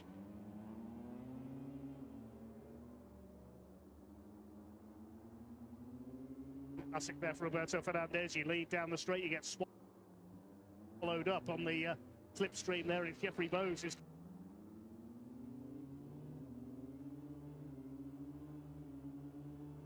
Jeffrey Bose runs wide though, coming out of turn 3. He's just about held his lead as his teammate Jakob Rosenthaler sets the fastest lap. Came in as injury cover for Philip Ton earlier in the season, but did so well he's been kept on a 3rd KTM for the rest of the season. Bose wide again as Carter Thompson up the inside. They go towards turn 7. Splinter right-hander up towards the top of the circuit, but Bose able to just about hold his lead. 3rd place is Beñat Fernandez. David Salvador in 4th as they start to go down the drop, down the corkscrew-like section. Not as steep as its namesake at Laguna Seca, but certainly a spectacular challenge for these young riders. It's like Roberto Fernandez, no, Loris Veneman, sorry, is in 5th position on the 71. Roberto Fernandez gone down to 7th behind Juan Risueno. As I say, that Veneman runs wide. Bose under fire from Carter Thompson. Moves to the inside into turn 12 and 13, but Jeffrey Bose able to hold him off. He's won several times here in the past at Motorland Aragon. He knows the circuit like the back of his hand. He'll try and hang on here ahead of the 2 pursuers. Have a look at the number 7 bike as we exit turn 15 onto the back straight. He's going to be attacked there by Salvador into the left-hander, but for Beñat Fernandez, he lost a lot of ground last time around. We'll see if that's the case once again. The red, yellow and sort of turquoise blue liveried machine, number 7. He's tucked in behind David Salvador there at the moment, trying to get the slipstream down the straight out. Is Jeffrey Bose on the back of Carter Thompson, and Fernandez up the inside. He didn't lose ground there. He's still in 4th place. Salvador now dives to the inside on Bose, going for 2nd place, and he's got it coming out of the final turn, turn 17. Does that mean that Carter Thompson and David Salvador are going to be swallowed up down the pit straight? To the outside goes Beñat Fernandez. In the middle is David Salvador getting squeezed out there. And who's that coming up the inside? That's Rhys Waino with the pink wheels on the number 39 machine. Carter Thompson it is who leads, but only just ahead of Jeffrey Bowes and Beñat Fernandez as they go up the hill once again through turn 3. With a yellow flag, but he has come down further up. Pick up who that is in just a moment. Dropping down the timing screen. Could be Pepe Osuna on the 77. We'll confirm that in a moment. Let's head up towards turn 7, the right-hander. Yeah, looks to get Osuna and Marco Gaggi out of this one, but it's all about this battle at the front, and you can see just how close it is between our race leaders. That is Pepe Osuna's bike down at turn 2. And yeah, there's Marco Gaggi just walking away from that one as well. But at the front of the field, everyone's trying to figure out their tactics for where they want to be on the last lap, where you want to position your bike down the back straight. That's a shame for Pepe Osuna. I know the Days of Box 77 team were very confident coming into this on the circuit where they've gone so well in the World and the Spanish Championships in the last few years. Thompson, the Australian, continues to pull away. The rider to run through the gravel was Mark Vick, the Yamaha R3 Cup champion last year. He struggled a bit in his first season of Supersport 300. He's at the tail of the field as a result of running over the gravel. The leaders head down the back of the circuit towards turns 14 and 15. Jeffrey Bowes trying to attack for P2 on the back of David Salvador, looking for his second consecutive victory. This is where Bowes should be able to lead into the last corner as well. Position 3 seems like the ideal one right now to be able to try and use the toe to be able to attack the riders in front. He goes to the outside, going to the inside. Beñat Fernandez and Juan Rhys Waino there. 5 wide for the lead. Rhys Waino comes through on the inside. Superb move by the MS Racing Yamaha man. He takes the lead, and I think that's the first time he has led a Supersport 300 World Championship race. Beñat Fernandez hangs Jeffrey Bowes out wide off the final turn, turn 17. Carter Thompson there on the inside. David Salvador goes for the lead over the line. Bowes trying to go underneath all of them. It's a riot of different colours there towards the front of the field. Bowes has been shuffled back to 5th position, just ahead of, look who's coming back into this order. Matteo Vanucci was briefly in 6th place there. It's taken him a few laps, but he's able to recover his way back up the order after being forced wide at turn 1 earlier on. David Salvador makes a move on Carter Thompson, but Thompson back up the inside at the left-hander into turns 4 and 5. Yellow flag out there, somebody's done the grief. You can see for Beñat Fernandez just making sure that he doesn't let Carter Thompson hit the front and try and open up a bit of a gap. He wants to go with his championship rival. Like it's Philip Toll, unfortunately, who has come down there. Yes, there is the KTM man. He's not had a lot of luck this season, number of injuries early in the year, and he's out of this one, sadly. Great shame for the young German. Down the corkscrew, Carter Thompson from Beñat Fernandez. David Salvador making a move to the inside. Then it's Rhys Waino, who led briefly at the start of the lap, back into 4th place. Jeffrey Bowes trying to go with them. And all the time, Matteo Vanucci is taking a good look from behind on the white number 91 machine. It's all about knowing when to make your move towards the front of the field, especially on a circuit like this with such long straights. Sweeping around the outside there is David Salvador, under braking for the left hand. 12. Big slide there for Rhys Waino whenever he got on the gas through turn 12, and that's what's created this fracture in the group. Top 3 have a chance to break away. They're trying their hardest to break away. The first 2 go into the back straight. It is Carter Thompson and Beñat Fernandez. Salvador has slipped back just a little there. He didn't get the run through turns 14 and 15 that he wanted. Now Rhys Waino is back in his slipstream. Almost behind them, there is Vanucci on the number 91, the AG Motorsport Italia Yamaha moves down the inside. Will move through into P3. Yes, he's done it. So Vanucci with another comeback run, just as we saw at Manicura. He charged through from 29th on the grid after his crash in Superpole. He almost pit Loris Veneman on the line to take the win in race 1. So somewhere in there in the lower reaches of the top 10. He's in P10 at the moment. Head into third 1, running wide. That's Danny Mogeda, I think, on the number 88 with the yellow crash helmets. Turn 3 once again. Beñat Fernandez trying to find space to attack for the lead. Somebody running wide there in the background. Didn't quite see who that was. It may have been Rhys Waino who went off wide there. Yeah, I can't see him in that group anymore, so it's got to the back of this group quite possibly. They go towards the corkscrew once again, this tighter right-hander of turn 7.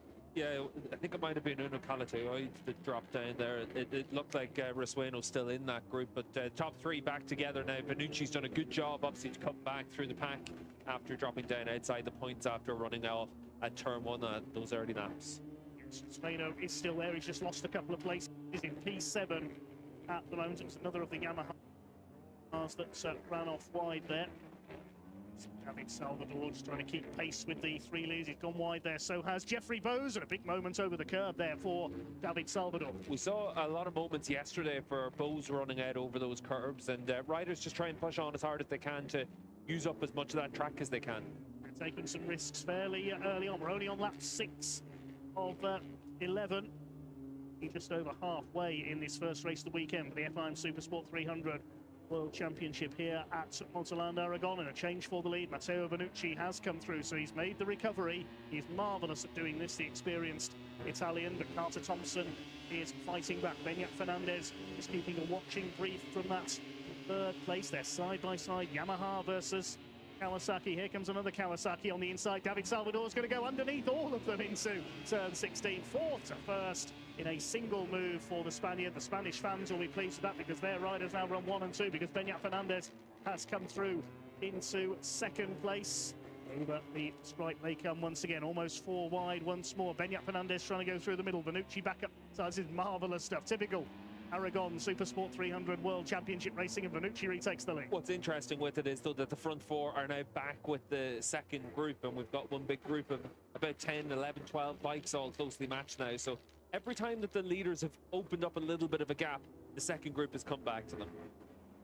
It's the elastic theory again, isn't it? As soon as they start to pull away, they're reeled in once again as they take time off each other. Here comes Risueno trying to fight his way back towards the front on the MS Racing Yamaha. Roberto Fernandez going with him in P6, side by side for the lead. Round the outside sweeps Matteo Benucci ahead of Carter Thompson.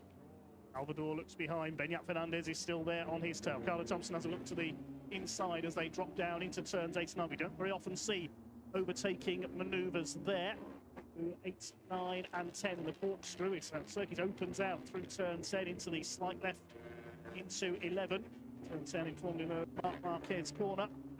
Down towards the back of the circuit they go. Still Matteo Benucci, the pole sitter in this race, holds on in the lead, and only just here comes Carter Thompson at turn 11 up the inside, and he takes the lead back again. Fernandez side by side with Salvador.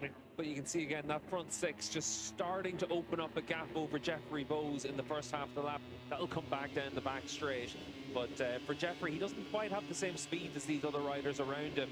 But you've got that track position to use the slipstream to come back. Yes, but a few laps since we've mentioned Jeffrey Bowes. He's just lurking there. You can see the orange colours of the KTM in the round 7th place at the moment. I said earlier, it's all about knowing when to make your move towards the front of this lead pack. How late do you leave it? How early do you make the move? If you're going to try and break away, nearly 4 wide for the lead again into turn 16. David Salvador has it this time. Benucci goes back to 3rd behind Beñat Fernandez. Carter Thompson is in P4. Yeah, that's another opportunity where we've seen the rider move from 3rd to the lead in that run down the back straight. That seems to be the optimum position. That's what everyone's going to be jockeying for in these final couple of laps as well. And you can see for the riders now just trying to make their way through turn 1, and everyone able to make their way through cleanly. Just interestingly as well, now that we're at this stage of the race, we're coming up towards 2/3 race distance.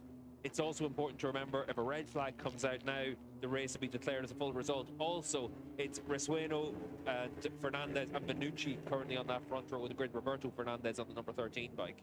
Yes, indeed, because the leading fastest lap times from this race will set the leading positions on the grid for race 2. It is currently Juan Risueno who is the quickest, just ahead of Roberto Fernandez, who's looking for his first ever front row. Risueno looking for his first ever podium at the moment, up there in P2, behind Carter Thompson, who's looking for his 2nd win. Risueno has a look down the inside. Benucci on his tail. Beñat Fernandez is in 4th. Benucci ran a little bit wide there, coming through turn 8. The drop down the corkscrew, so he could lose a bit of momentum. That's allowed the first 2 to get away very slightly. It is Thompson from Risueno out onto the curve. And this is where it becomes important to see.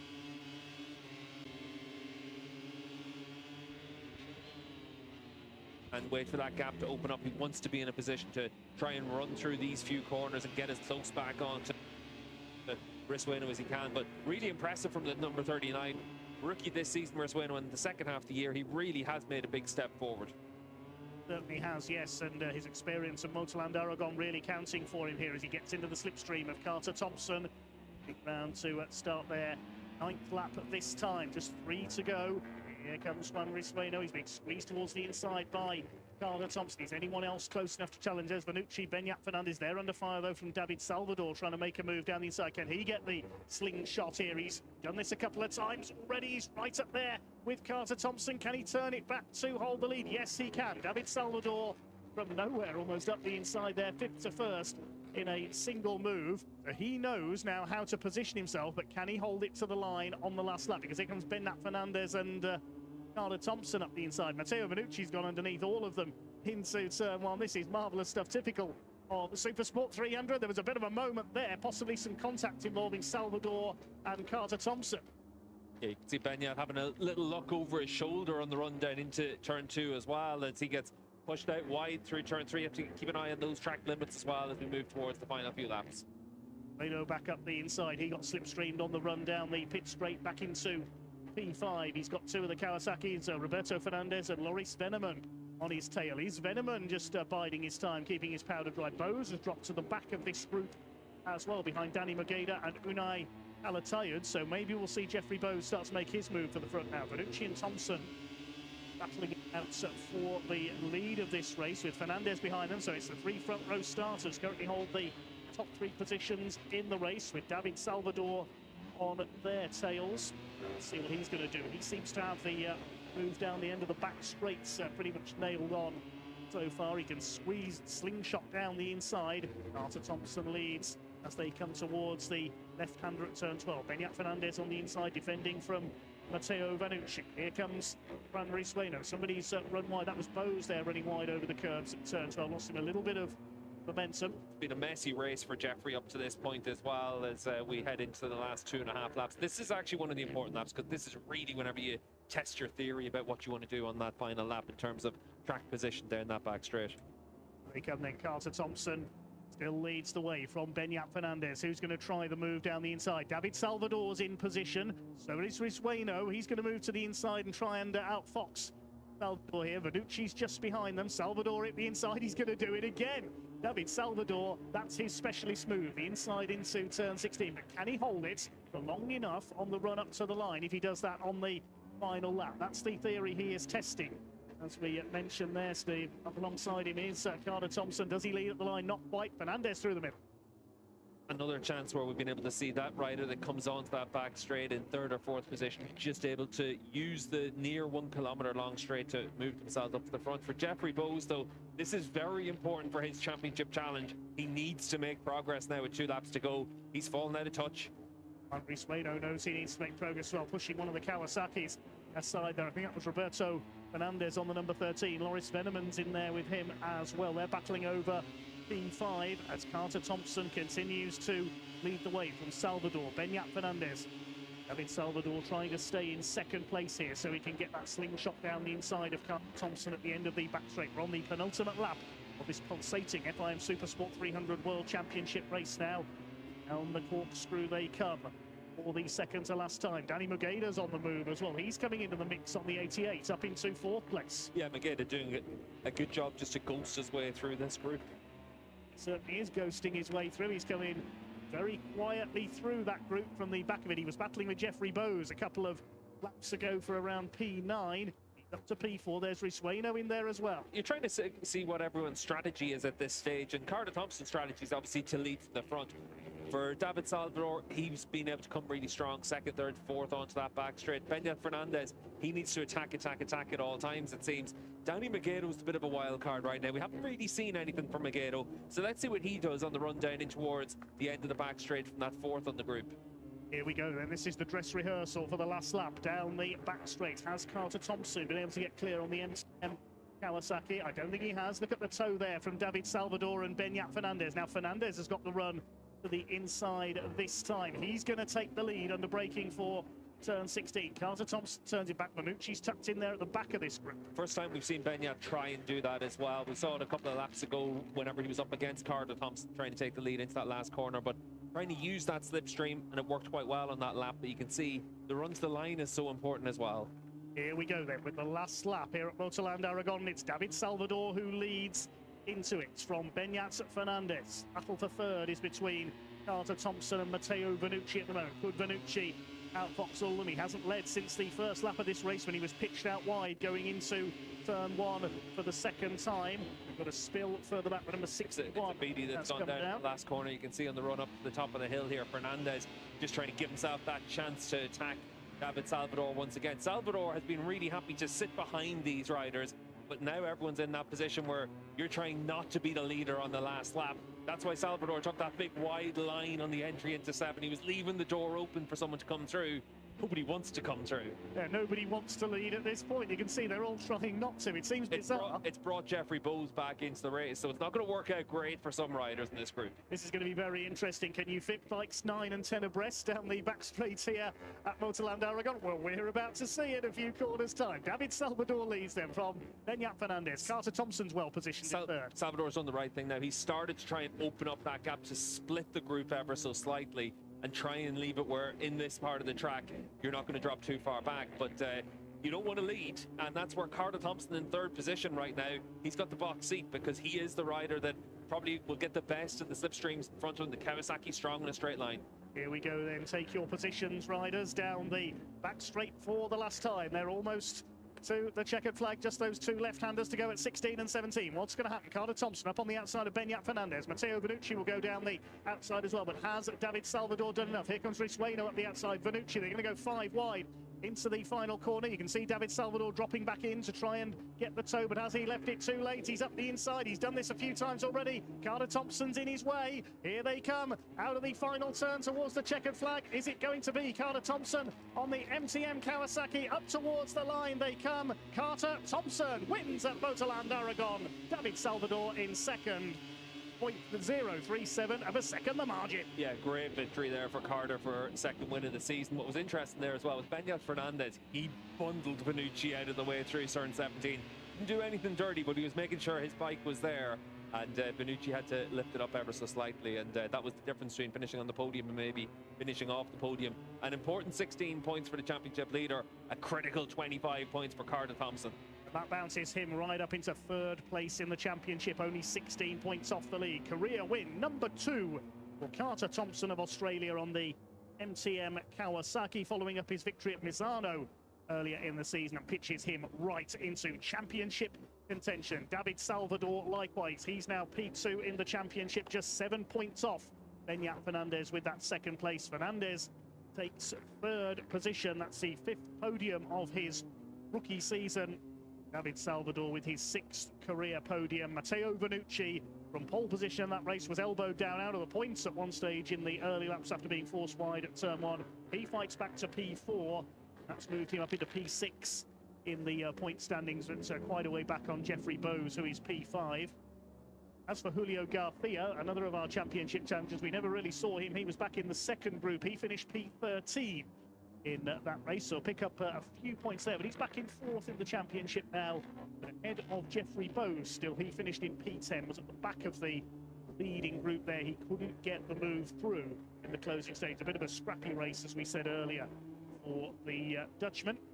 Full credit to Juan Risueno, who set the fastest lap there. That'll be his first time starting from pole in tomorrow's Supersport 300 World Championship race, because the top 9 fastest laps set the first 3 rows of the grid. Roberto Fernandez will be on the front row for the first time as well, but Vanucci will go from P3, so he could get the whole shot into the first corner. That's all coming up in tomorrow's race, which will be at the same time tomorrow afternoon.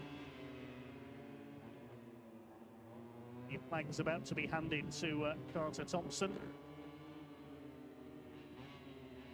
Flag in memory of Gomez being handed over as well. Lost his life at Manicourt, of course, earlier this season. Carter Thompson will head for victory lane very shortly. Championship gets ever closer ahead of tomorrow's race. There's still 5 races to go this season. 7 points now between Beñat Fernandez and David Salvador. Carter Thompson a further 9 points back. We have pulled away slightly from Garcia, who's 14 points further away. So the champion, still 5 potential champions in there. It's looking more likely it may come from those 3 of Thompson, Salvador, Beñat Fernandez are 3 podium finishers in that race. Yeah, and they're the 3 riders that have that bit of form right now as well. And you'd have to look at Thompson and Fernandez have given themselves the chance of always being in those lead positions. Salvador has a lot of experience and he's really making good use of that. And he's made such a big step forward into his 2nd year in the class. That he is, yes. David Salvador has that consistency to be able to challenge the first World Championship. Kawasaki's 1 and 2 in that race. Covey in 3rd place. Benucci was the first of the Yamahas in 4th. First of the KTMs was Jeffrey Bowes in 10th, 1 place ahead of Jakob Rosenthaler. Teammates Philip Tom dropping out. 4 retirements there. Jamaria Abidi fell in the closing stages. Philip Tom we saw come down that tangle between Marco Gaggi and Pepe Osuna. 30 machines going the distance in our first race of the weekend. We await the riders to head into Parc Ferme. 4 podiums in the last 5 races for Carter Thompson. Again, he's got that consistency you need to run at the sharp end of a class as close as FIM Supersports at 300. A pair of 3rd places at Manicure, a 5th, and of course his first win at Misano. All that he had 7th and 11th at Moss. That's the last time he was outside the top 10. It's into victory lane to greet his team. Victory for the MTM Kawasaki squad, certainly one of the most successful squads in the history of the FIM Supersport 300 World Championship. It is the final season, of course, for World Supersport 300, replaced by the World Sport Bike Championship next season. So with extra incentive for the riders this year to be the last ever FIM Supersport 300 World Champion. Yeah, and obviously what we've been able to see this year is just that change once again. Over the last few years, it's been less random in the 300 class. It's been about riders trying to keep themselves in those leading positions, and Thompson and Salvador and Fernandez have done that more often than not. That's why they're top 3 in the championship. Julio Garcia came back in action this weekend, and he ended up in 13th spot, and that leaves him 30 points adrift, and we've only got 125 left. Yes, it certainly looks as though the potential champion is going to come from those top 3, as we said earlier. Jeffrey Bowes' chances looking remote now. He's been a little scrappy in both Superpole and Race 1. That's where, at least for Jeffrey, you know that he's got the potential to go on a run of winning races, and that'll be what will give him some confidence to still think that he can be a title contender. As the result then, just 37 thousandths of a second, the winning margin for Carter Thompson over David Salvador. Less than a second covering the first 10 machines over the line. Julio Garcia, we mentioned, down in 13th. 1 place behind Humberto Maya, scoring points at Untitled Aragon for the first time in his quite considerable career. The FIM Supersport 300 World Championship, his 53rd race start for the Brazilian. Gianni Ocalani in the points, and Daniel Ocete as well, who won here in the Spanish Championship earlier this season. 7 points in it then for the lead of the championship. Carter Thompson a further 9 back, but Julio Garcia and Jeffrey Bowes be frustrated there. 30 and 35 points off the championship lead, respectively. There's our championship leader, Beñat Fernandez, Team 109 Retro Traffic Covey rider. He's satisfied to be back on the podium there, having missed out at Manicure, stymied in race 1 by that back of the grid penalty, but he took a top 5 in race 2, back on the rostrum since first time since his win in the second race at Misano. Lines will be signalled forward, and we'll hear from them fairly shortly down in Parc Ferme, and then they will head forward to the podium. Yeah, sunshine of Aragon, certainly a typically warm and rather windswept weekend. You can see the flags waving. That step forward, taking his 5th career podium, championship leader, Beñat Fernandez. Beñat, 3rd position and good points for the championship. How was this one? Well, it was a difficult race because we were playing all with the slipstream and all the stuff. So yeah, it was a hard race. It wasn't how I expected, but at least I'm on the podium. So yeah, I think tomorrow is another race. Tomorrow the temperature will be, the weather will be a bit more higher. So yeah, tomorrow is gonna be a different race. So let's see. Thank you, Beñat. Well done. Thank you. It's always a factor whenever you race in Spain or Portugal. Temperatures even higher tomorrow, certainly back in the air, and in terms of on-track action, I'm sure as well. Beñat Fernandez right in the thick of that lead battle throughout from his front row starts. Well, but the sharp end of that championship table on the Covey. Could they become the first Chinese manufacturer to win the FIM Supersport 300 World Championship? The championship back in 2023. Former champion Mark Garcia was one of their riders on that occasion. Taking second place on the Pradina XCI Kawasaki, a sixth career podium for David Salvador. David, second position. You are now just 7 points behind the leader in the standings. How was race one? Yes, it's good. This has been a good weekend for us. I feel good also on my bike. So for tomorrow, I try to learn this last sector because it's very important with the live stream. But anyway, I'm so happy. Thank you for all my team. Also, all the people who support me here. It's a pleasure to get this podium in Home GP for me. So I'm happy. Thanks a lot. Congratulations. David Salvador, certainly a very strong contender for championship honours, and he certainly mastered that run down the inside into turns 16 and 17 at the end of the back straight. If he can do that on the last lap of tomorrow's race, don't bet against the Salvador victory. A third career win for Spaniard here tomorrow. We'll wait and see. Same time tomorrow afternoon for the man from Madrid.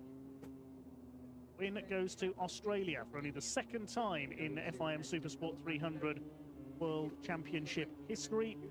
Won at Misano, was on the podium last time out, and a winner here for Thompson.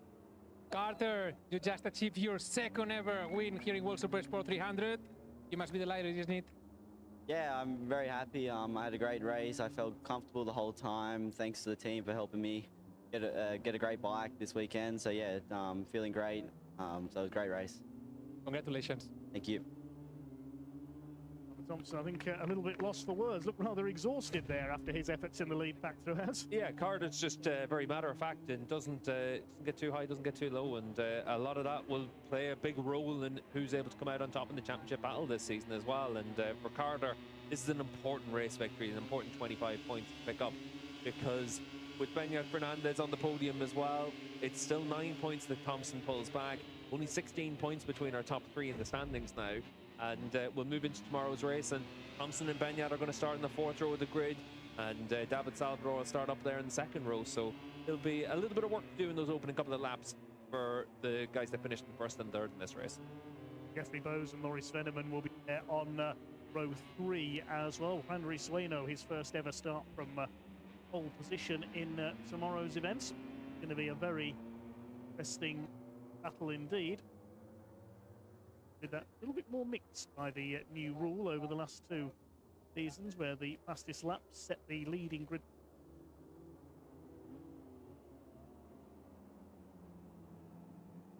Supersport 300. Riders are now making their way forward to the podium. We'll have a representative of MTM Kawasaki up there as well. Beñat Fernandez leading the best lap award with 4 so far this season. Bringing himself onto the board. 11. An impressive from one as well in this race, coming away with a top 5 finish and giving himself the chance to attack for the race lead and led a lap, so that's impressive for him. It certainly is. Local circuit knowledge, as you mentioned, of course, was a factor there, but an impressive ride in his own right for Juan Risueno. See him a winner before the end of the season. Well, he's got 2 more circuits coming up that he knows from the Spanish Championships. We go to Estoril in Portugal and then down to Jerez for the season finale. Riders make their way through the Guard of Honour towards the podium. Second time in the Sport 300 history the win goes to Australia. We had a non-European world champion for the first time last year with the Aldi Mahendra of Indonesia, who made the move up into the Supersport World Championship this year. Championship be heading down under. Riders heading up to rostrum then. Beñat Fernandez takes that 3rd place.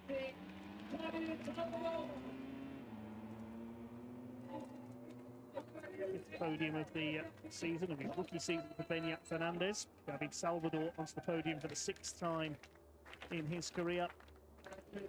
Carter Thompson, 6th career podium and a 2nd victory for him. Leave their trophies up there. Spain has been the stronghold of Supersport 300 for its history. Not quite able to beat the Australian Carter Thompson here today as the trophies and the flowers are presented. The Prosecco will be sprayed as well.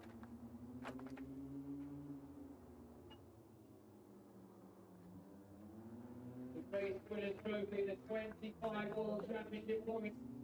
16 points behind the World Championship. Line up outside the top 9 for tomorrow's race as well. Coming through from originally the 4th row of the grid, so it'll be interesting to see how well he comes through from there.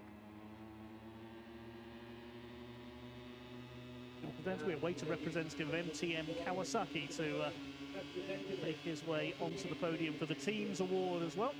We'll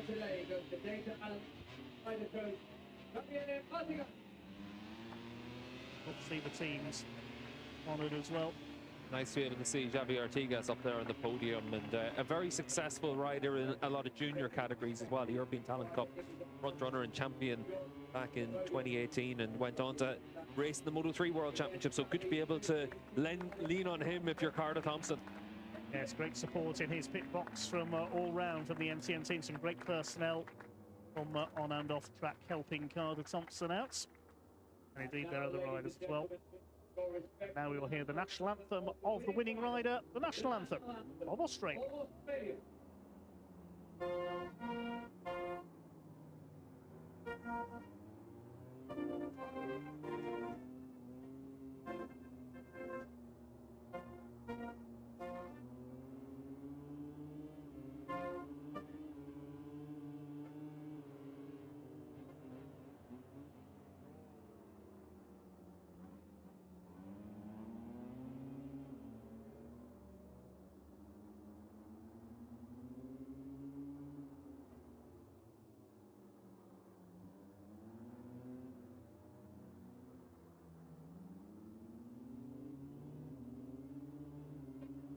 Advanced Australia Fair for Carter Thompson for the 2nd time in his Supersport 300 career, and he's certainly advancing rapidly up the World Championship points charts. Photographs will be taken and the Prosecco will shortly be sprayed, and we will shortly check out the confirmed classification in the championship and the race results here at Autoland Aragon for race 1 of the weekend, I should say, for the Supersport 300 World Championship. It's 37,000 to the second, separated first, second place. Good recovery by Matteo Bellucci for Team 4. Tiffany Bowes down in 10th position. Umberto Maia picks up his first point of this venue. Julio Garcia, one of our championship contenders, back in P13. Down the order, Thomas Marin, our wild card from Colombia, making his debut, finishing in 24th place, the first Colombian ever to compete in this championship, and Dexter Alma Alfarezo, the other newcomer from Indonesia, finishing in 29th.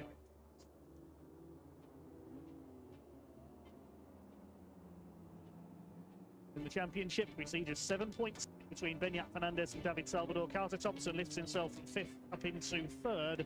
gaps. Julio Garcia and Jeffrey Bowes. Matteo Benucci moving up into P6. Henry Sueno and Loris Veneman are big movers further down the order as well.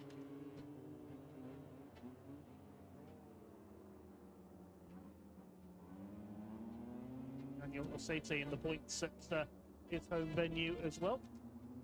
So Fernandez showing improvement, running in the lead group on the way to 7th place.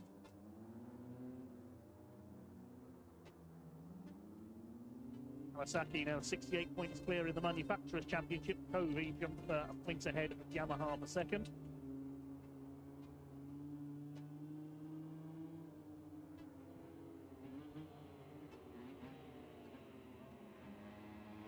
That does wrap up race 1 for the FIM Supersport 300 World Championship. Join us for race 2 tomorrow at 15 p.m.